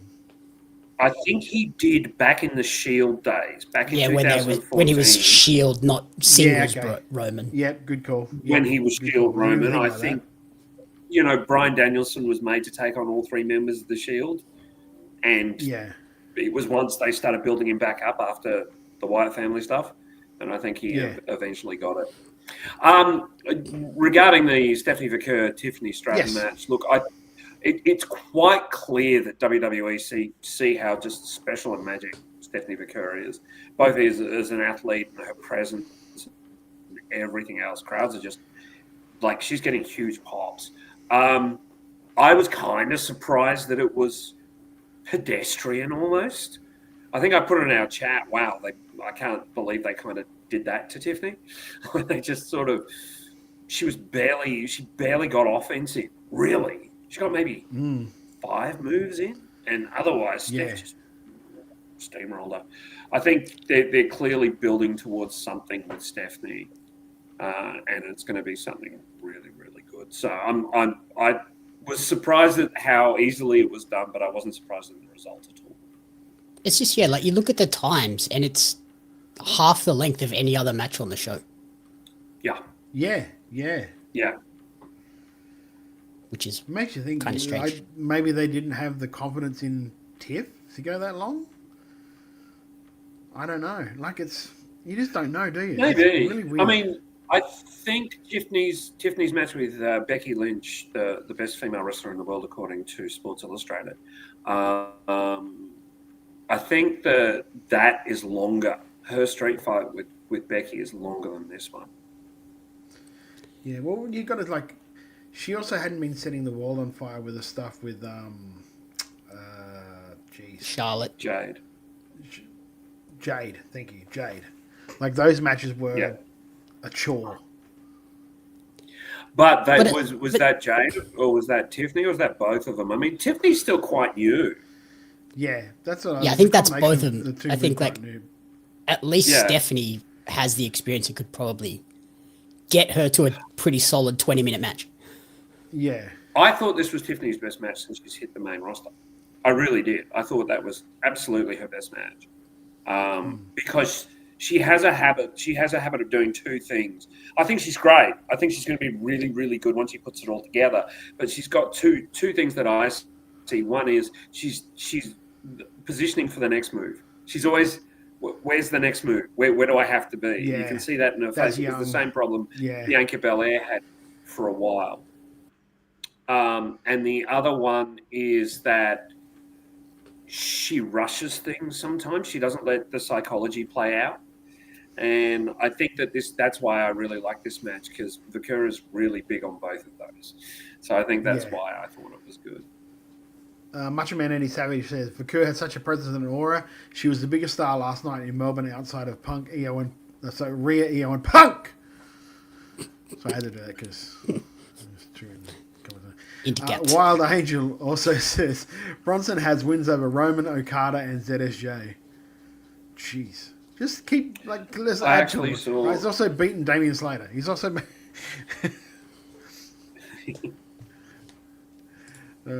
He beat Edwin for a title. Let's get going. No one beats Edwin for a title. Next up we had was something that makes you just realize how much WWE lost time with that heel turn of John Cena's, where John Cena defeating AJ Styles in 27 minutes in what is possibly my favorite match of John's retirement, because it was just them having fun out there. It felt like a house show match, which is exactly what I think and what I feel like now. Now looking at it over, we're 3/4 of the way through this retirement tour. I kind of felt like this should have been what it was the whole way through. Just him doing matches, nostalgia matches. Yeah, because that was so much fun, that match. Even down to the John writing AJ's intro for him, and all of that gimmick as well. Oh, it was beautiful. It was so good, so good. What did you think, Jeff? Yeah. Oh, look, I'm certainly not going to argue with you. It was beautiful. Like a little tribute to Bray Wyatt was so nicely done. Perth rose and pulled out the mobile phones pretty quickly. Props to Perth. So they were was right nice on that see. shit too. While there were lots of little they were. While there were lots of little tributes and homages to different opponents and to each other, they clearly really enjoyed themselves out there. And I think that is what made it great. While the result was probably a bit of a foregone conclusion, we all said that Cena was going to win. I think the key was they were having fun. It felt like they rose to the occasion, that AJ wanted to have his final match with Cena be something really special. They fought in Australia before. I saw them in Melbourne many years ago when AJ was a heel, inverted commas. And this was fantastic. Look, there was no way this was going to be bad. You knew that with the crowd lifted it as well, because I've gone back and watched it since then, and I've gone, no, this is tremendous. This is genuinely tremendous. And the fact is that they clearly were having the time of their lives. And you're right, Todd. That intro to AJ was something special. And it really was something special. And the other thing that's noticeable, sorry, Jamie, I'll throw to you in a sec. The other thing that's really noticeable is it seemed like Cena wasn't having a good time being a heel. He's naturally quite a nice person. No, I think it's more because he had no direction. And I think he didn't know where he was going. Yeah, so he had what absolutely the fuck am I doing here? No. Like, there's nothing worse than if you're, if you think you're in a storyline and you have no idea where it's going. How am I supposed to play this? Like, you can see, if you've watched Peacemaker, and some of the other movies, he can act. He is a fairly good actor. So, like, if he's got no direction, he doesn't know what he's going with it. Like, how do I react to this? I don't know where I'm going with this. So, I think Alex now, like, sorry. Just to digress, Alex has looked up the Danielson. Danielson only ever once beat Roman in a 1v1 situation via DQ in Raw. So, wasn't even pinned. No, there you go. He wasn't even pinned. There we go. But yeah, I agree with you. It was an aimless heel turn. And if you remember a few weeks ago, my chicken shit was actually his and the New Day's heel turn, which were both like, yeah, you're heels now. Yeah, they were heel turns for the moment of the heel turn, and that was it. Then they're like, oh, now what? Both moments were great, but there was no logic. I don't mind New Days. Yeah. I don't mind New Days. I don't know if you saw them at all, but it was either a post-show or a pre-show. They were out there, and Waller came out during the pre-show and was just talking up like the New Day about how nice they are and how much they've been texting me to make sure I'm okay, and they really care about me. And Big E's just sitting there stewing on the other side of the thing the whole time. They're great lads, looking after me. Couldn't ask for two better veterans to help me out. So I feel like I feel like a weight's been lifted off John, and I also feel like when AJ announced at the pre-show that 2026 was going to be his last year, it almost felt like a weight has been lifted off him as well, where he's like, I'm just going to go out and have fun now for this next year. So, and I would love the WWE to say, look, your last year, it's going to be your last year. You're wrapping up at the end of the year. Who do you want for the next 12 months? Who do you want? Do you want to go and work Slammiversary? Or next year's Bound for Glory. Yeah, or something like that as well. Like, because he is, like, he put he is Mr. Total Non-Stop Action. As the young lady used to say in the Mexican ads, why not both? Why not both? Why doesn't he work Slammiversary and Bound for Glory? That'll be great. Well, they teased earlier the match itself. Yeah, chef. When he did the last appearance for TNA, they teased the Leon Slater match. Do that at Slammiversary, and then do like a nostalgia match at Bound for Glory. Yeah, it's a pity guys like Joe is signed with AEW and Christopher Daniels works and with Danielson. AEW Daniels is retired. Yeah, because if you could run that trio back as the final match, that would be such an awesome send off. Yeah, it really would be. It really especially now that AJ has gone back to the shorts. WWE. Yeah. When he came out in the shorts, I popped big. Bring Loki. Yeah, I thought it was great. Do WWE bring Loki back for one match? No. I don't see Loki and Styles when I think of TNA with. Do you know what I mean? Yeah, like I remember the matches, but it's not like the top of my list for him. I see Joe. I see Daniels. I see. Yeah. I see Joe. I see Daniels. I see Christian Cage even. Yeah, it's all people that are with the one company he can't work for. Yeah. So like the closest thing, or the only thing you could really do is maybe Frankie. You get Frankie Kazarian there. Yeah. Because he's still there. Kurt, if you can somehow get Kurt to do one more. I don't think you could ever get Kurt to do one more. I don't. I think if you're going to get Kurt to do one more, he would have done it against, he would have done it against John. He would have done Cena, exactly. Yeah. So, Cena's... Oh, sorry, Jamie, what did you think of the match, man? We have... I really enjoyed it. It was, like we said, it was like a highlights reel nostalgia thing. What I really loved about it was like Cena and AJ weren't just doing the moves of like their biggest rivals and things. Cena was doing the mannerisms and all of that stuff as well. Well, and trying to. But yeah, like he's got to work on that Randy a bit.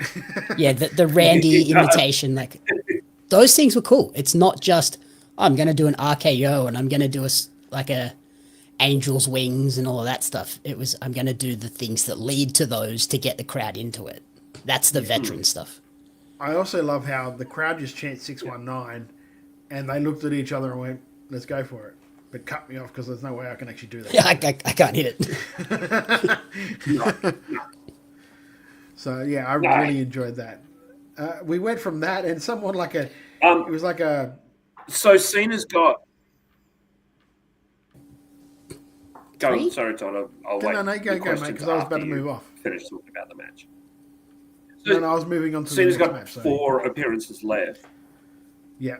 They haven't announced who his final opponent is. Who do you want it to be? Who do you think? Because I don't think he's going to win his final. Yeah, I've heard the rumor as well. Yeah, and that would make me happy. A returning Gunther gets to beat up Cena in his last match. Because I don't think Cena will defeat Gunther. No. And I think Randy has to be one of those. Hasn't he already done Randy? He's done Randy. He did Randy but as a heel. Yeah, as a heel. Run it back. Full nostalgia style. Did they run back Cena Rusev? That's an interesting one. Andy Savage said what I said the other day. I'd like it to be Dom. Dom would be another going good up one. against Dom. I think next week. I think he's going up against Dom next week for the title. For the IC and I think it's the one title. Yep. Yes, the one title Cena hasn't held. Wow. It hasn't held. But I think he's not going to win. I think Dom's going to take it. Well, is that the match where you have Gunther come out? And cost him, yeah. Yeah, probably. Because Gunther has held that title. He can be like, you've never held it, but I have. Yeah. Yeah. Yeah.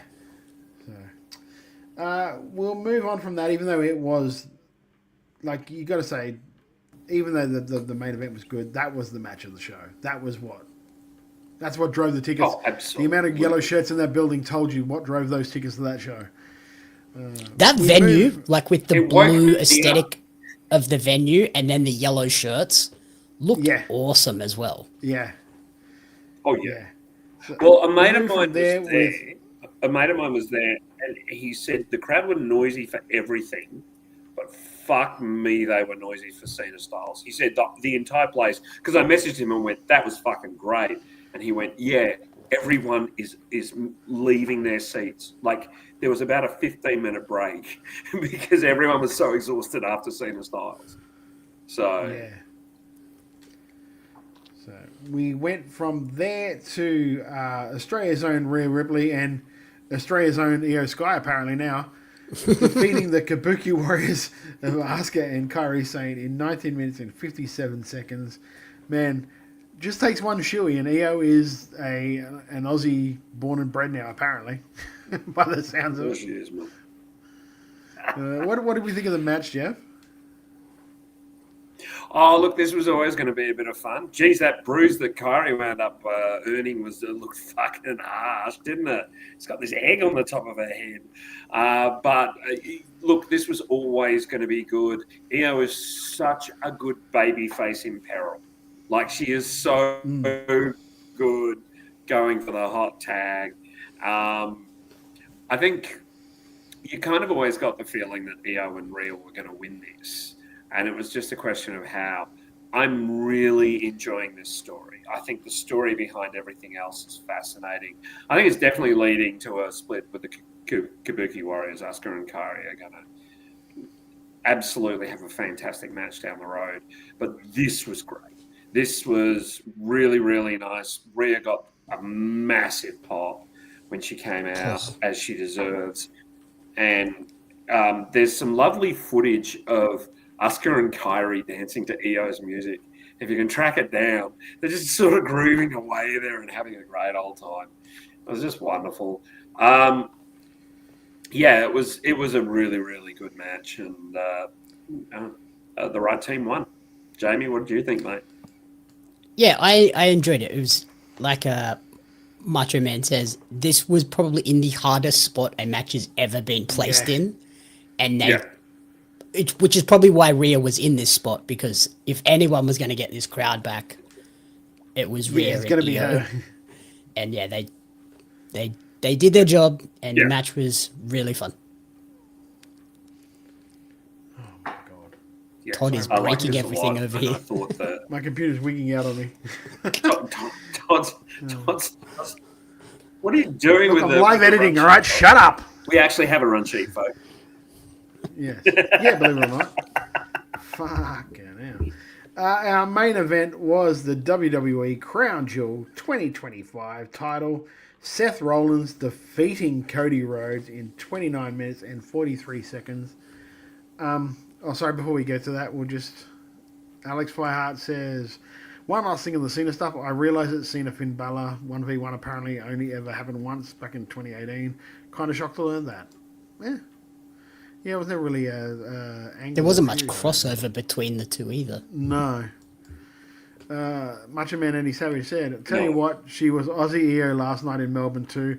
God, she's amazing. I felt like she was one of a few that actually put in a shift last night. They're probably buggered though, to be fair. The ones that weren't on all three of the shows, they're probably buggered. And also, to the numpties that thought that they had flown over Zarya and Sol Ruka to film a promo then gone. Yes. Yeah. Gives yourselves an uppercut. Yeah, that's fucking stupid. And they got their money. They got their money's worth out of flying Rhea out here too, because she was on everything. Oh shit, yeah. Media, every show, all over the place. You've got to realise about the show last night. A lot of these people are finishing the show, going straight to the airport, jumping on a plane, because they and all to Japan. And go to Japan, which is a long fucking flight. Japan? That's not a short flight from Melbourne. It's another 10 or 12 hour flight from Melbourne. Yeah. It would be. Yeah. 12, 13 hours. I just get thrown off by the fact that the time zone's about the same. Yeah, it's just it's all in the same time zone. Yeah. It's the same as Perth. The main event we talked about, Crown Jewel 24, Seth versus Cody. These guys put their working boots on for this one. It was a tradition, all the other matches were there were certain ways that they went with them. This one was very much this is a WWE main event, but without the run-ins, which I enjoyed. I thought it was great that they did not do any of the run-ins. Yeah, that's always my concern with the WWE main events, that it just ends up becoming who's coming out next. It's going to be chaos, and I'm glad they didn't. There was obviously news-wise an unfortunate seemingly injury that came out of this match, but they went with it and they kept it going, and really impressive main event. By the time I got to this match, I was pretty cooked though and just ready to sign off, and it went for 30 minutes. I was like, holy cow. Yeah, the time difference really didn't help. Yeah, I didn't even watch it live. It got to about 2 in the morning, and I'm like, is this fucking thing ever going to end? What is this ever finishing? It was so late. Do you know what? That's the funniest. The funniest thing about that is I went to Hawaii, and I realized the time difference is very different to Hawaii than main coast of America. So in Hawaii, Raw started at 2 in the afternoon, 3 in the afternoon. Mm-hmm. So I've never actually watched a Monday Night Raw or anything like that when it's supposed to be on mainland America. Because even over here, when it went to Perth, it was started at 11 o'clock. Yeah, it started at a silly time for us. It was on at time for us. It was on Australian time for literally one city in the country. Yeah. Well, they paid the most, so they get Yeah. But I've watched good Dynamite at the correct 8 p.m. start time in the States. That's rough. 8 till 10. 8 till 10, potentially 12. Like the show today went until midnight. It makes you. It does. Do you know what? It makes you wonder though. If we grew up in America and it was always like that, we wouldn't. I don't think we'd worry about it. It wouldn't really have that roughness. And it probably It's sucks for me too. We're 'Cause kind of like we get to go when, home. If we don't watch it live, we can watch it as soon as we get home and knock it off from like 7 till 9. Yeah. Or I think you know what I mean. I think the thing that makes it hard for me watching Dynamite at 8 p.m. over there is it's generally after I've been out all day doing something, so I get home and I'm like, I'm tired. Yeah. Well, anyway, let's talk about this like this the match. Raw- What did we think, boys? Oh, sorry. Sorry. Like you guys, I really enjoyed this. I thought this was this had a really nice back and forth dynamic. These two have so much chemistry. I mean, they did the Hell in a Cell match where Cody's pec was ripped to shit. And I really, really like Seth. I like Seth winning. I think it was time he beat Cody. And it's just a shame that there's some bad stuff coming out of it, really, for Seth. I don't think they're doing the same thing. Like, there's been speculation that, no, it's exactly the same as what he did earlier in the year with his leg. No, I don't think so. No. I think they've kind of backed themselves into a bit of a corner. So I think that he'll Yeah, be I losing reckon that this one's title. like a rotator cuff or something like that. I reckon he's done that. Yeah, to it.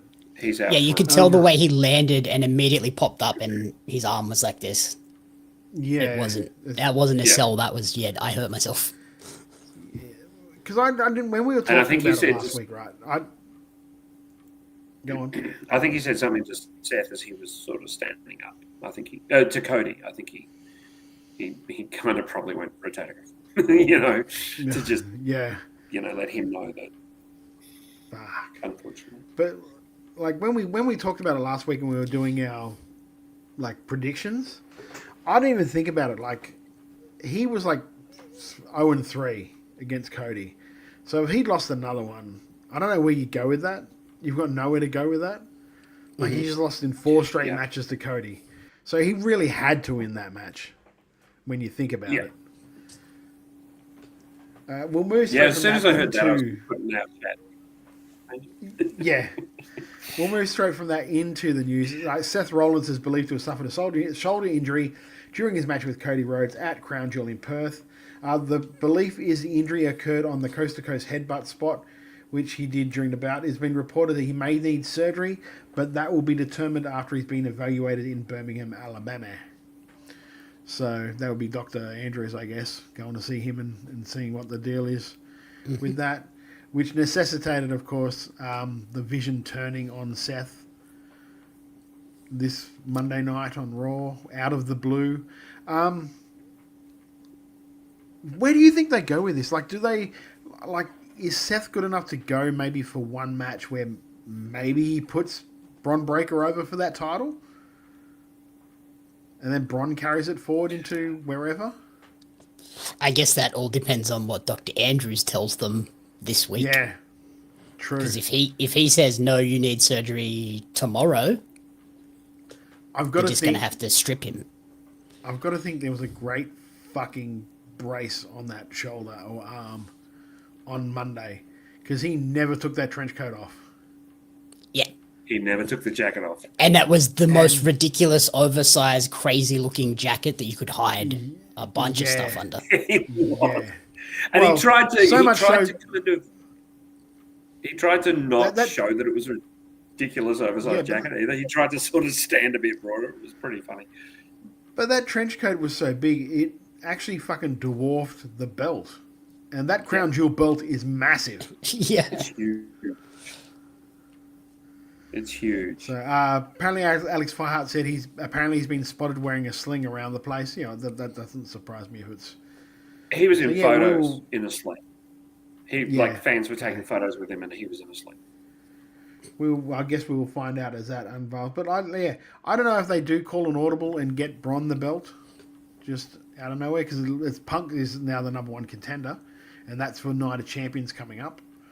So I guess that's where they can kind of get creative too. If they find out that Seth is like done until after surgery, they can just make that Night of Champions thing a interim title, or you're the champion moving forward. It's for the belt, whoever Punk's going against. On his timetable for recovery, doesn't it? Yep. So, hopefully it doesn't require surgery. Hopefully it's just one of those, like, just have a couple of weeks off, rehab, and you'll be good. Yeah. Also in injury news, in a tag team bout at Thursday's house show, NXT Women's Champion Jacy Jayne has suffered an apparent leg injury in a tag team match pitting Jayne, Fallon Henry against Sol Ruka and Zarya. A report indicates that Jayne suffered a possible quadricep tear, quadricep injury during the tag bout and tagged out of the match for the finish. The report goes on to state the referee threw up the dreaded X sign straight away, indicating a legitimate injury, and the medical personnel had to help Jayne to the back following the bout. Don't be confused, because this week's NXT was a taped NXT. Yep. So that's why she was walking around and she was fine. Yep. I think this is such a shame, because Jacy Jayne's work of late has been absolutely fucking stellar, both on the mic, in ring, character work, everything. She's totally nailed it. She won that belt off Steph, and everyone went, "Oh no, that's probably just a transitional champion." But she's actually really proven to be great. She's really proven to be something. So it's a real also shame. in news, last Friday, Wesley, Stevie Turner, Ridge Holland, Kylie Ray, and several others were either released from the company or informed that their contracts will not be renewed. Look, Wesley, I think, was the most shocking one. I think that's the one that you don't know why they did that, because that dude is money. Ridge Holland one is pretty shit, being that he's currently recovering from injury, and so he's being cut while recovering from injury. All the others, I kind of get. Like, I asked this question of Kate today, and I want to pose it to you guys, because I don't know. Like, so I'm not trying to be like an asshole or anything. I'm just genuinely curious, right? The WWE ID thing is essentially a scholarship, right? Where they get a stipend, which is just like money per week to help them out with tans, gear, yada, yada, yada. So in Kylie Ray's case, where she's pregnant, if, say, a college athlete got pregnant, couldn't they get their scholarship pulled because you can't compete? Mm-hmm. Yeah. So am I wrong in thinking this is the same type of deal? Like, if the idea of WWE ID is I think it was like a $500 a week stipend to help them with tan and gym and blah, blah, blah. If she's not doing any of that, and that money is obviously not going to any of that, why would they keep her on that thing? I'm devil advocating it, just to be perfectly honest with you. So I don't know what you guys think about this. No, I agree. Like, they're not paying you as an employee. They're paying you to go out there and work and be a wrestler, to potentially down the line be like, okay, you've improved enough, we want you. Yeah. If she can't wrestle. If AEW offer them a contract, she goes to them and goes, look, AEW offered me a contract for this much money. Do you guys want to match it? Or because that's what that's basically what ID was. Like, if you get a contract offer, you showed WWE what that contract offer is. They have the right of refusal to go, we will match that, and you can be signed with us, or we're not going to match that. Go off and have fun. Yeah, yeah. And if you're not working, I think the biggest shame is that Kylie Ray is going to be one of those people who, in about 3 or 4 years, we'll all be going, Jesus, it's a shame. She got so close. And because of bullshit in AEW and, a pregnancy, she's just going to stay so close. Because I don't know, maybe WWE will look at her again. down the road. But yeah, they can always come back to her in 2 years after she's had the baby and is ready to maybe come back to wrestling. Yeah. But they shouldn't be obliged to pay her for the next 2 years just because she was on that contract when she got pregnant. Yeah. They also want to avoid a situation where she wrestles and, winds up. And I don't think wrestling was the fault of why Awesome Kong lost the baby. But, it would be horrible. I think that's a totally different thing because, like, Awesome, she was actually contracted to WWE. She was actually wrestling. Yes, she was. Kylie Ray's an independent wrestler, basically on a scholarship. Andy Savage says the NCAA specifically has a pregnancy exception. You keep your eligibility and your scholarship. I think the difference is with that, Andy, is that they're studying as well. Yeah, they're still finishing school. Yeah. Yeah. Like the be all and end all isn't like you're not studying. Like if you're studying to be a wrestler, it means you're training, and you can't actually train when you're pregnant.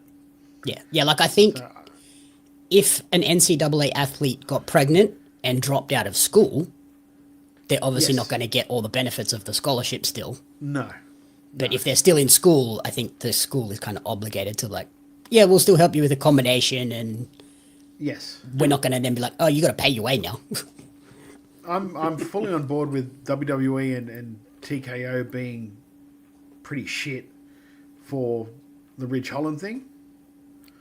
I think that's pretty shit.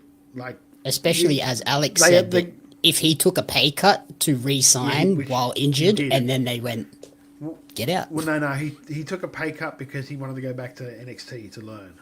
Yeah, he wanted to become better. Okay, you can go to NXT, but we can't pay you main roster money if you're going to work for just NXT. Okay. So he took the NXT money. But it's just more like they're covering his injuries, they're covering his doctor's expenses, they're covering that, but can't work. How are you going to earn money? How are you going to earn money to live? Yeah. So, he was getting better. He was getting a lot better. He was coming along leaps and bounds.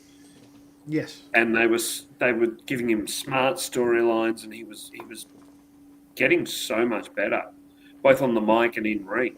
And it's a real shame. Mm. So, but yeah, aside from that, the other ones, I just think this is something you're going to see. I know people are calling the end of the WWID program, and you're gonna, like, I don't get that. The WWID program is like, okay, we're going to see what's happening. We're going to see where you are. They're not obligated to keep those people on those programs forever. No. If they don't see the progression, or they don't see the WWE having any real interest. Why would you keep them on that? Well, like any as other, a business person, I don't see that. I think that's a dumb move. Like any other job, they'd have KPIs, and if they're not meeting their KPIs, then they're not going to stay. So I don't know. It's so hard because if you come out and say these sort of things, they go, "Oh, well, you're just a WWE loyalist," or no. I just see it from the other side. Like, why would I keep paying someone who I know that I'm never going to sign? Yep. It's not. Yeah, just because we had measure. It's a talent cutting measure. I don't think you have the talent to be in my company. I'm sorry. That's just the way it is. Especially the ID ones when it's like a potential. We're signing you to these on the potential, and then if 6-12 months later we reassess and go, oh, you didn't get to where we thought you would, go away. You can maybe come back later. This isn't okay. You're out, never to be seen again. Like, you could go and do a Cody or a Drew. You could go off, and now that you're free of all of the obligations of getting these bookings approved and all that stuff, you might go out there and work 3 times as hard, and then they go, oh, now you've got it. Yeah, I mean, it's like Stevie Turner seems really happy because now she gets to wrestle again, is what she said. Yeah. Like, I get to wrestle again. Andy Savage says, I think they could have easily taken the sting out of it if they'd have cared to by announcing some new... Why? I think that's not taking the sting out of it at all. That's like, here are your replacements. Straight I think that's overshadowing the. That's not a sting. That's a slap in the face, if you ask me. Yeah. Sorry, these are people we value more than you. This is why we cut you. Yeah, you're gone, and here's a whole bunch of new prospects. Yeah, we're using your money to pay this person now, so get. Yeah. Alex Firehart says, mind you, at least one of the WWID drops was a woman actively choosing to not stick with it. Exactly. Like Zeta Steel, I think it was. Yeah. Like, this isn't for me. I'd rather not re-up, which is cool. That's fine. And she immediately showed up somewhere on this weekend gone. GCW or somewhere. So she's already been like, head down, getting back to work. GCW is still a affiliate. They work with WWEID. They work with them. They're not really worried about that.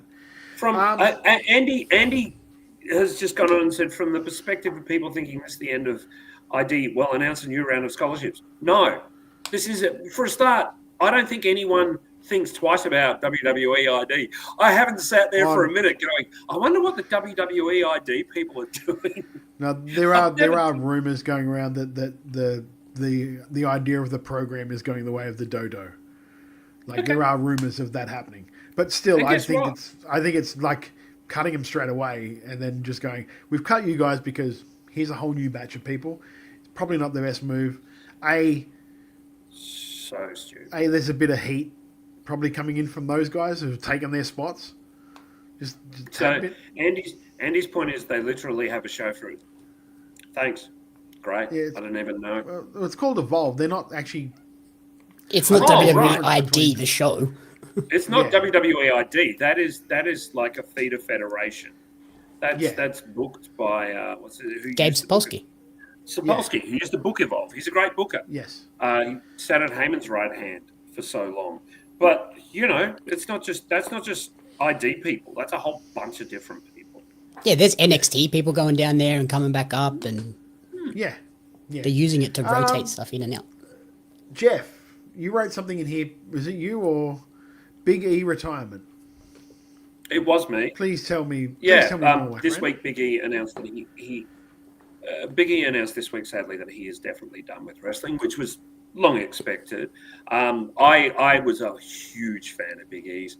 I think he was so funny and so good at what he did. No, I think it's a real shame where others get to celebrate and retire on their own terms like the wonderful David Storm retirement that we've all seen photos of and pictures of and clips of over the weekend. It's a shame that Big E couldn't go out the way he wanted, but don't forget how fun he was, how good he was. He was just still doing really good work on those pre and post shows. Those pre-shows, he's awesome. He's the best part of those shows for me. Yeah, he's great at the pre-shows, and I think he's in Florida teaching powerlifting. He's one of the powerlifting trainers for good. That makes sense. NXT. PC. PC. Thank you, Jamie. Yeah, I think he does powerlifting, but it's a shame.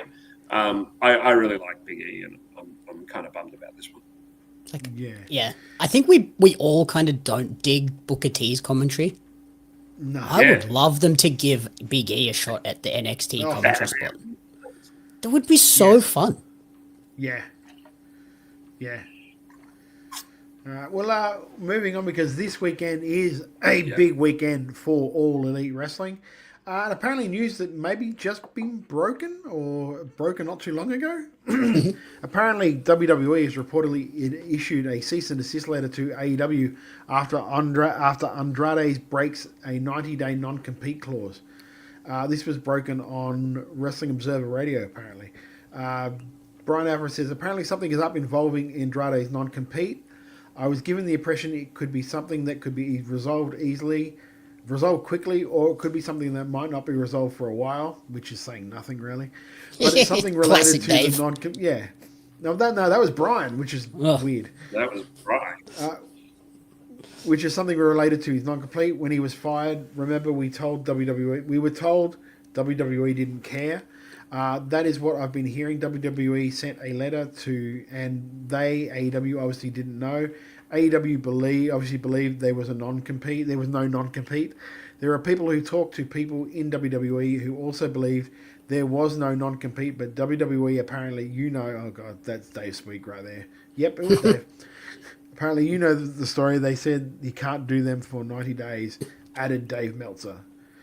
Yeah, so it sounds like there was a no-compete that they weren't going to enforce until he went to AEW, and then they went, actually, you know what? That's the one place we will enforce that.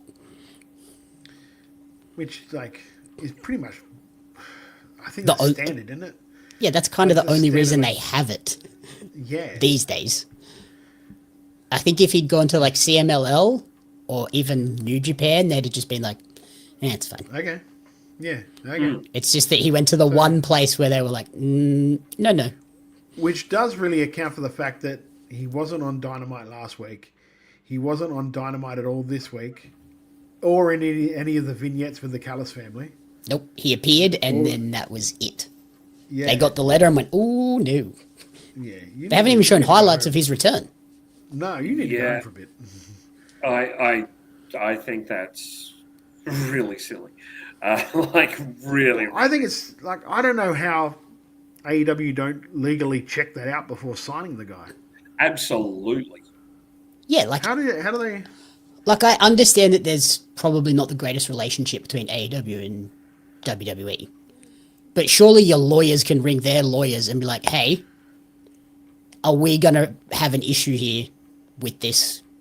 Because obviously you had him under contract. Is he still under some sort of agreement?" Yeah. Andy Savage says the 90-day non-compete keeps the wrestler their downside guarantee for that period. I have to imagine it's pretty clear whether or not you actually have one or not. I think maybe... Because he was fired, he wasn't getting paid? He was fired? Well, I think maybe he was fired and the 90-day non-compete is maybe like a redundancy or... do you know what I mean? What do they call it? Like a severance package. Thank you, severance package. So here's your severance package. We pay for 90 days. Don't fucking compete anywhere else. And maybe he's just taking that, I got a severance package. I'm done. I got fired. I'm obviously must be cleared. But I don't know, like you said, how the lawyers don't go, okay, we'll look into this contract. Yeah, let us just double check, make sure we're all free and clear. Can we see your separation certificate, please? Do you know what I mean? You would think that's a basic thing you would do. Also, we've had a lot of injuries around the traps. One of the ones that was more... I can't believe that they actually put this on TV as well. Kota Ibushi was injured while wrestling Josh Alexander on Thursday in a taped match for AEW Collision. He broke his femur when he landed badly after him and Alexander spilled from the top rope to the ringside floor. Ibushi confirmed it's a femur fracture and the bone broke even... The broken bone even pierced through the muscle. Yep. So the timetable is looking to be at about 2 years. I don't want him to come back. I want him to be. He's going to come back. He's not. It's Ibushi. He will come back. He got a do something crazy. He got a handwritten letter in crayon from Tony, so he's coming back. I don't know if people at home listening or watching this, if you have not seen the chicken scratch letter, I go to Ibushi's Instagram page. Yeah, I told you, Jamie, before we started filming, I legitimately thought that was a prank. Yeah. And went to his Instagram to double check that was actually a thing. And yep, it was a thing. I just quickly talk while I try and upload it so I can show it up on here. Yeah. Yeah, it's total it's chicken scratch. But yeah, look, Alex Farhad agrees that Ibushi should just retire at this point. I mean, the guy's just going to keep having issues, and unfortunately, at least this one you can that's a freak accident injury, especially to break your femur, which is the second hardest bone in your body to break. Have you done some research on that, Jamie? Okay, yeah, what's the one of those well-known things. Your pelvis is the hardest bone to break, and your femur is the second hardest. Those bones are usually only broken when you're old and feeble or in a car accident. Yeah. Wow. When you think about it and you look at the skeleton, you look that femur is like the second biggest fucking solid bone in your body. It's holding up most of your weight at most times. So it's Good Lord. But yeah, it's not a pretty sight. If you're thinking of watching it, don't. There's some advice. Well, It doesn't look. you don't actually see anything. That's the thing. It's so That's innocuous. more- It was Yeah, just like, you oh, want- that it was a looks- weird tumble. Yeah. Oh, look, they fell off the top rope. Okay. Like It's people not. fall It's off not the a top rope all the sport. time. It's not the Martin from ROH where he did the tables ladder spot. Oh yeah. Yeah. The Dante Martin leg break. That was gross. Much That more was gross compared to this. Thank we you for all your hard work. I wish you all the best in your recovery. Everyone in AEW respects you so much. Thank you. God bless you, Mr. Kota Ibushi. Best, Tony Khan. Boss. I just like. I don't. If you're listening. How is that someone's handwriting in 2025? A An billionaire's executive handwriting. of a billion-dollar company. More. Like he runs 3 different companies. Let's be honest, he might have said to one of his CEOs, can you write this for me and make it look like I can't write for shit? I understand, like, maybe write it so someone who can't really understand English could read this properly. But still, you would think that they wouldn't write it like that. I mean, Their handwriting would be a little bit nicer. Oh my god, I'd fire that guy. If I saw that went up on the Instagram and just went, that's supposed to be my writing? John, you're fired. Yeah. I look like a 4-year-old. What are you doing to me? At least you put the S's the right way around in the ends. Thank God for that. Like, I feel like they could have got -1 Brody Lee to write that and it would have looked much nicer. Yeah. They could have got Tay Mello's daughter to write that and it probably would have looked better. Oh my Lord. In good news though, Aussie Mark Davis has returned from a 6-month injury setback. Davis had his first match back as he teamed with Alexander and Hechicero against Omega and Jurassic Express on today's 3-hour block of Dynamite and Collision, and he looked really good in that match, so I'm so happy that he's back. Yeah, he technically returned in the Kota Ibushi injury spot. Yeah. How would you feel about that? Like, the dude's lying on the ground with a broken leg, and they're like, Mark, you just got to go out there and punch him. Yeah, run out there and punch him in the head. Run out there and punch him while he's getting attended to by paramedics. We need this shot for the show. Yeah, while he's probably in agonizing pain. Yeah. I can imagine Davis literally throwing punches going, I'm really sorry. I'm really sorry. I don't want to do this. I don't want to do this. Yeah. But yeah, no, he looked really He's good. a in that sweetheart. match He's too. a lovely guy. So yeah, glad to see Mark back. Yeah, very, very glad to see him It's back. good. All of that leads us to this weekend, AEW WrestleDream. I'll go through the whole card and we can talk about it in a little bit of detail here. About 20 minutes. Tailgate pre-show. Harley Cameron and Willow Nightingale take on the Top Gods of Megan Bain and Penelope Ford. FTR take on Jet Speed. The Conglomeration, that's like an 8-man tag against the Death Riders. I'm not going to write all those people.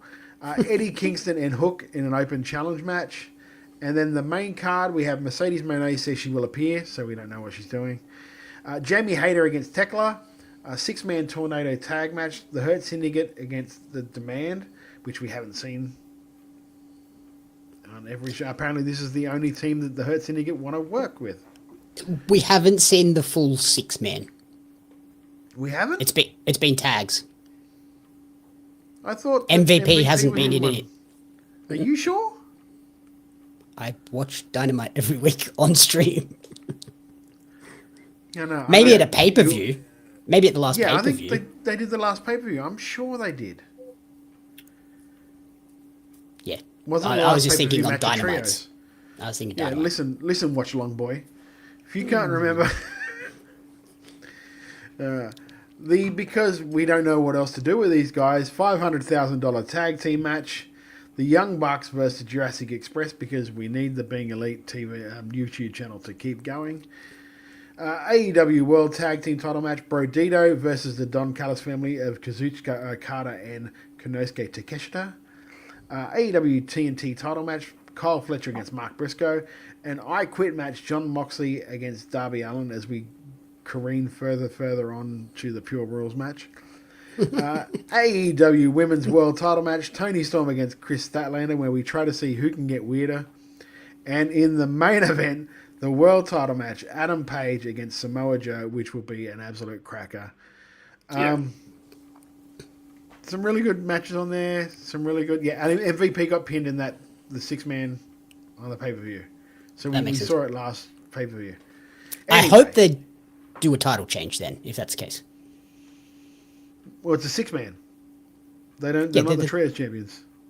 Oh, no, they're not either. God, why are we doing this? Because they're the only people that they want to work with. Yep. The booking is getting more and more nonsensical, really. I was enjoying the way this card was coming together. And then today, watching Dynamite, I was like, what is happening? We're just adding random shit to add random shit.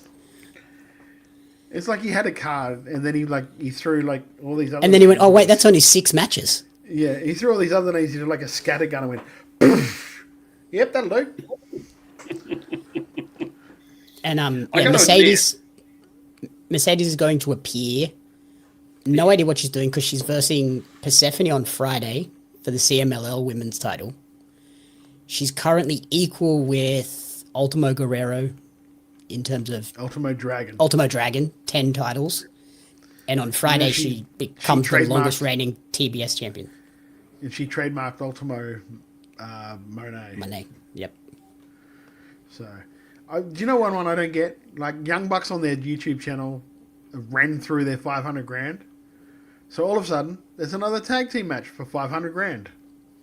Yep. Like, why? I don't know. No clue. I'm really looking forward to Jamie Hatter against Thekla. I think that'll be something special. Yeah, that's my sleeper for the show. Top of the card looks great.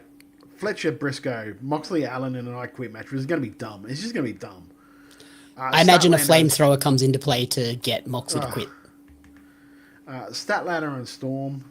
Like, if you've seen their promos and stuff, they're just crazy. Did you see their promo today? Where even bloody, what's her name started getting naked? They all just started stripping. Yeah. Renee, everyone. Renee even took her jacket off. I'm like, all right, what the fuck are we doing here, guys? Yep.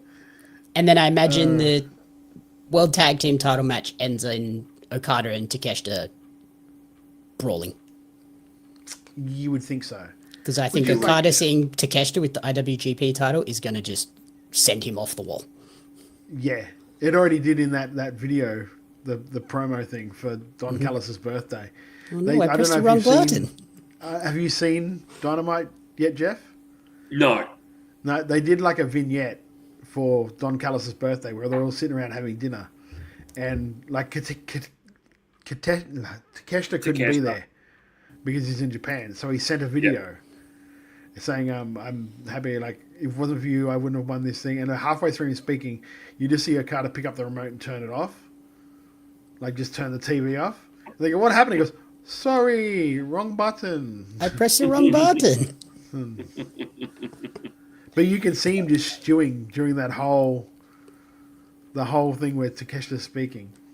Yeah, so to see Takeshita walk out with that belt, I think is just going to off the reservation Okada in full heel mode. It's going to be great. So yeah, that's on Sunday for us. So we actually get to watch that, which is going to be good. Yeah, I think it's going to be a great match. We'll move on quickly to New Japan before we head out of here because we are roughly flying through time. A lot of new champions were crowned at New Japan's King of Pro Wrestling this weekend or this week. Konosuke Takeshita defeated Zack Sabre Jr. for the IWGP Championship. Suri defeated Sarai for the IWGP Women's Championship for a second time. Ugh. Evil defeated Bolton Oleg for the Never Openweight Championship for the 4th time. Yota Tsuji defeated Gabe Kidd for the IWGP Global Championship for a 2nd time. So there's 4 title changes on that one show. So I guess if you've got New Japan World, go and check that one out because a lot of changes happening for there. And I've heard the Shuri versus Suri match is epic, and it opens the show. Ah, very good. Great. Yeah. Great. The Super Junior Tag Tournament have been named. Now, these blocks have been reported by F4W Online. So, Robbie, if you're listening, don't be mad at us if this is wrong. We are just reading AKA, what don't be mad at Todd. Todd gathered this information. Yes, this has AKA, been reported just be mad on at Lachlan. F4W. On F4W Online, okay? Block A, Doki and Sho, who are the current IWGP Junior Tag Heavyweight Champions. Taguchi and Dragon Dia. Yo and Master Wato.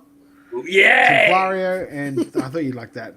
Templario and Jacob Austin Young. Clark Connors and... I don't know how to say that name. If it's, you know how to say it. Daiki Nagai. Thank you. Yeah, Hiromu Takahashi and Gedo, which apparently is like... They're not back together, but he asked to have Gedo as his tag team partner for this. Yeah, because the unaffiliated Bullet Club and the Bullet Club War Dogs came to an agreement of like, we're just going to be fine. Yeah. Which is dumb, because they just brawled in a dog pound match. Block B, Ichiban Sweet Boys, Robbie Eagles and Kosei Vegeta, Taji Ishimori and Robbie X, El Despi and... God. Kukai. Kukai, okay. That's how you say it, I guess. Tiger Mask and Yamato, Kushida and Yuki Yoshioka. Yoshioka. Yeah, well God, done. I miss Lachlan. I miss you, Lachlan. And Kanemaru and Dick Togo round out the blocks. Aside from Templario and Jacob Austin Young, this is a very just New Japan group, isn't it? Yes. Well, even Jacob Austin Young has been over there a lot. Templario's kind of freshish. And there are some outside talent, like Dragon Dia's not New Japan, he's Dragon Gate. That's so right, there's yes, he is too. other Japanese companies involved, but there's no velocities, no internationals. Velocities, yeah. So, which is American teams. Like, it's just a little disappointing. You would think there would have been at least one. I guess Clark Connors from New Japan Strong in America. I guess. Yeah, but he's also there all the time. Yeah, I know. That's why I said I guess. Robbie X is there all the time. Yeah. The round robin matches will be split up amongst 8 shows, concluding on November the 1st in Osaka. So. Maybe next week. When does it start? Next weekend. Next weekend. So how about next week? When are you here, Jamie? Next week? Yes. Jeff, are you here? I think Lachlan might be back. I believe so. I think all 4 of us. If all 4 of us are here, we'll do our predictions for the Super Juniors. I think, but this lineup goes to show how, I guess, tired in some ways New Japan have become. Like Takahashi and Gato, sure, really? Kanemaru and Togo, really? There's so many outstanding junior tag teams in the world that it would be just really, just a bit tired. The first match is next Thursday. Okay, well, we can still do the predictions then. There's nothing going to get... Yeah, because we won't have seen it. No. Yeah.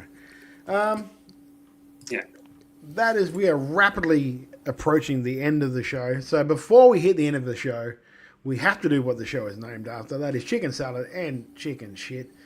Jeff, what is your shite for the week, my friend? I mean, there's a few things. Firstly... CM Punk was forced to put on his... Well, he wasn't forced to put on his socials, but he put on his socials how people were stalking him, following him around. He'd already said no, he wasn't going to take photos or give autographs. For fuck's sake! And people are defending it, going, they're stars. These people shouldn't be... if they don't want this, they shouldn't be famous. For crying out loud.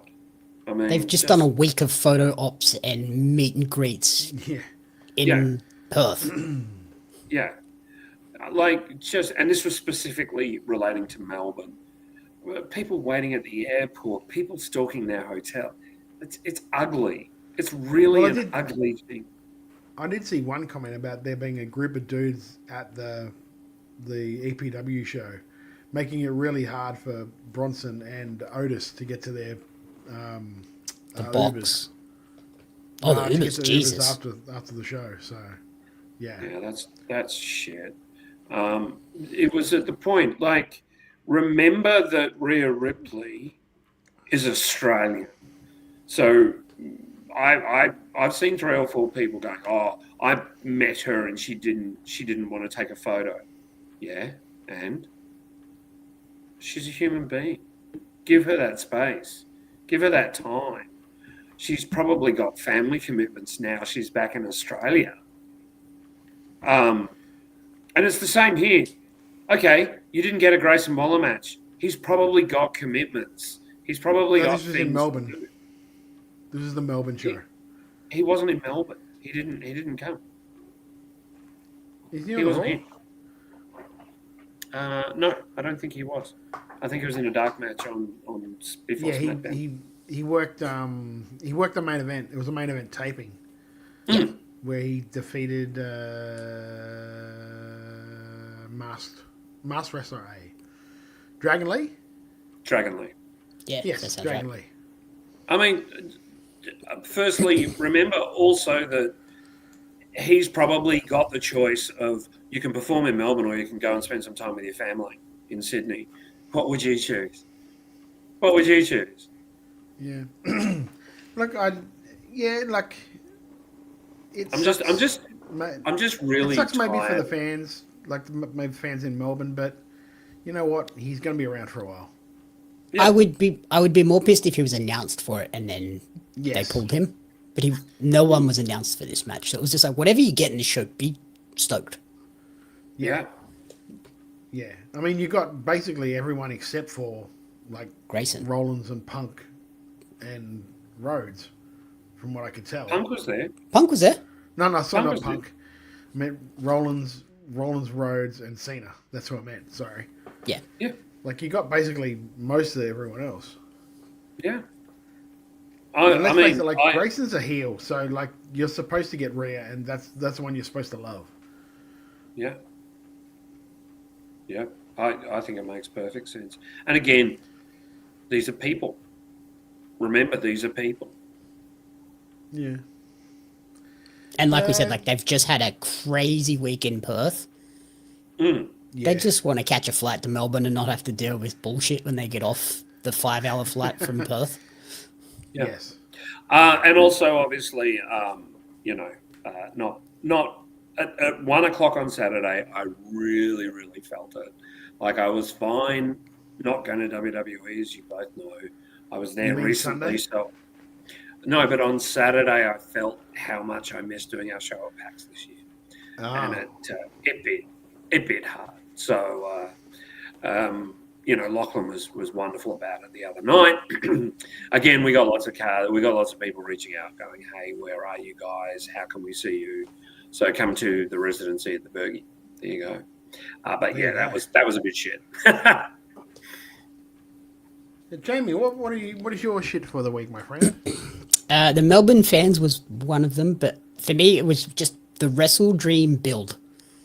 It was going so well. I would have just loved to see less matches. There was half a dozen matches announced today. That was like, is this selling a pay-per-view buy? Is anybody buying it just for this match? Probably not. No. Is it storyline heavy? No, none of them were. Give the matches that have already been built, have some sort of buzz behind them, give them a bit more TV time, hype them up even more. It just felt like it was the last second of, oh crap, we've only got 6 matches on this show, and that's not what we do. We do 13 match cards. And yeah, it was just annoying. It's not even that. Like they already had 9 for the main card. Yeah, or 8 for the main card going into it. And it made the last half an hour of today's 3-hour show just be like, what is happening? There was a 15-20 minute FTR Megan Bain promo in the last half an hour. Also, what are we doing? Yeah. I've got to be honest. So what's yours, aside man? from aside from the whole Romo regret of missing out. Not good. too much shit. Not too much shit because all I could see was love coming out of Perth for the Australian wrestling crew, amongst the Australian wrestling crew. That's all I could see, and I fucking love that. To the point where I think it got to Wednesday this week, and people was still putting up there this moment of life, just shut up, all right? I don't fucking care anymore. Fucking sick of it. Yeah, you all had fun. I'm so happy for you. But no, I love the fact that the whole community got together, the whole thing. What I do think is shit is that WWE just don't treat podcasts like they could be advertisements or for people for interviews. There was a lot of press being. No, I see your head. A lot of press being done that weekend. I didn't see a lot of press for like wrestling podcasts. And I get it. WWE go after a casual fan, and unless you are a Triple M or a TV station or something like that, you're just not going to get the chances like you do if you are if AEW come down and they offer you to podcast and that where you talk wrestling, because there wasn't a hell of a lot of those interviews where I saw where a decent question was asked. I think that's something that we are seeing, that WWE are controlling a lot more of what is done. Yeah. But I mean, even also, last year, I get it. Last year, the only reason you got the stuff you got is because it was basically a media scrum. Yeah, it's also difficult to know because none of us were there. So had we been there, we may have been given something. Yeah, I knew one person that does a wrestling podcast, and they only got stuff because they went through Netflix for the Netflix Sports Hub Club thing that they did, and that's where they got a lot of their access. But also, one of those guys on that podcast works for Triple J. Yeah. So that got him the WWE stuff, and then that probably helped a lot with the Netflix stuff as well. I also think that the person in charge of WWE publicity in Australia, and I'm not going to say his name because I don't want him to get hassled,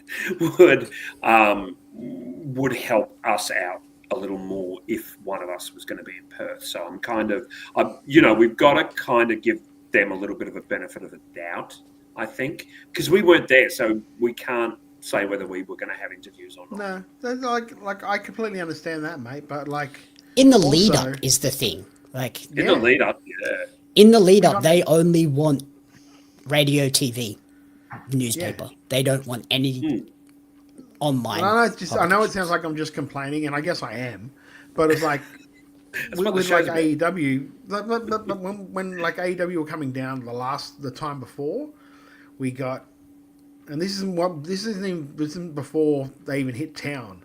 When they hit town, we had Big Show and Tony, which was great.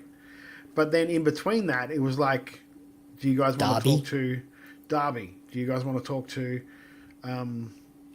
Kyle? Jeez. Kyle, thank you. At least somebody hasn't had CTE like I do.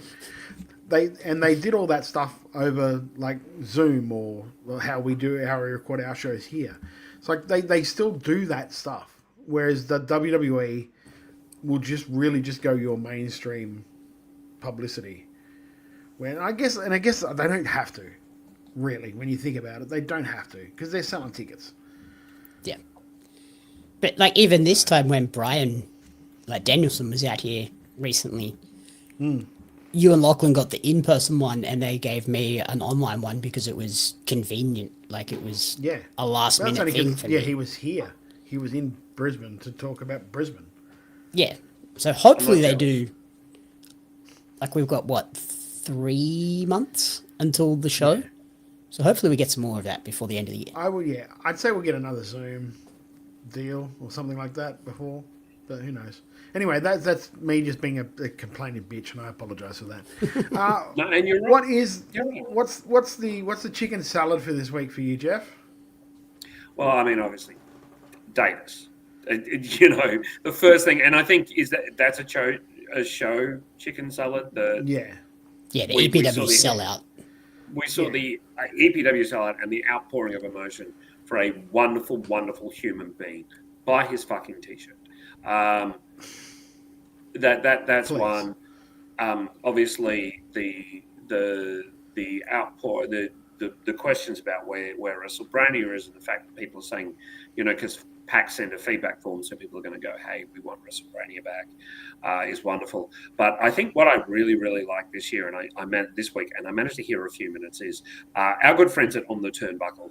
And I think it was specifically Matt. I don't know if Matt's still in the chat. I know he's been around. He could be drunk because of the amount of times he said free on YouTube.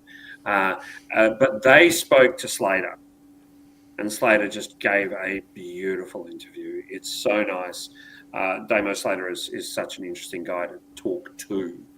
It was a really, really impressive interview. So check that out.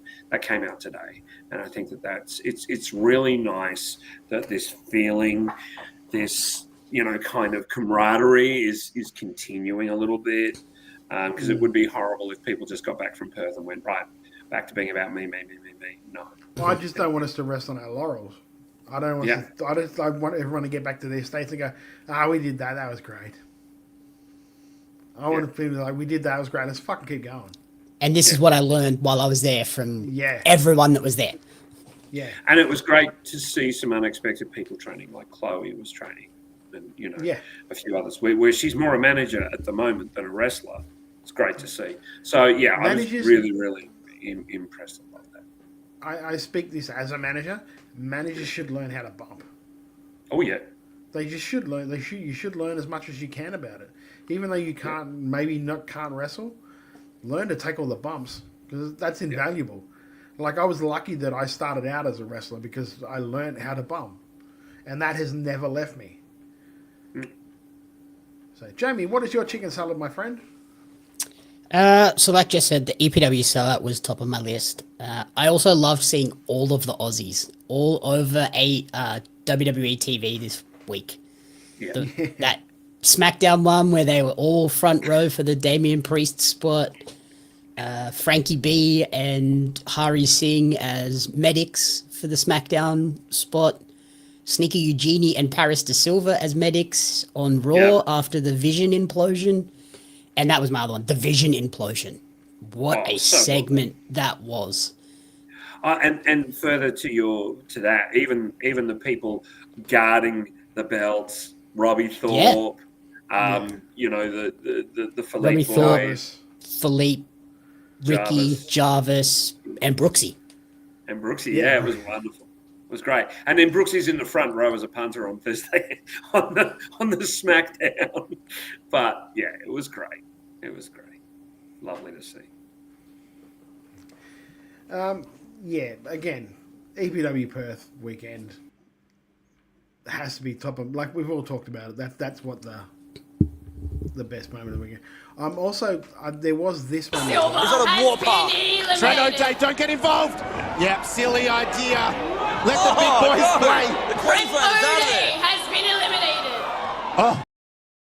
So, I mean, there was that. That was pretty good as well. Trent, I give you full permission to build the most absurd weapon for the weekend. You're so going to get me. Yeah. Trent, give Todd another tattoo. Shit. I could not help myself. Oh, dear.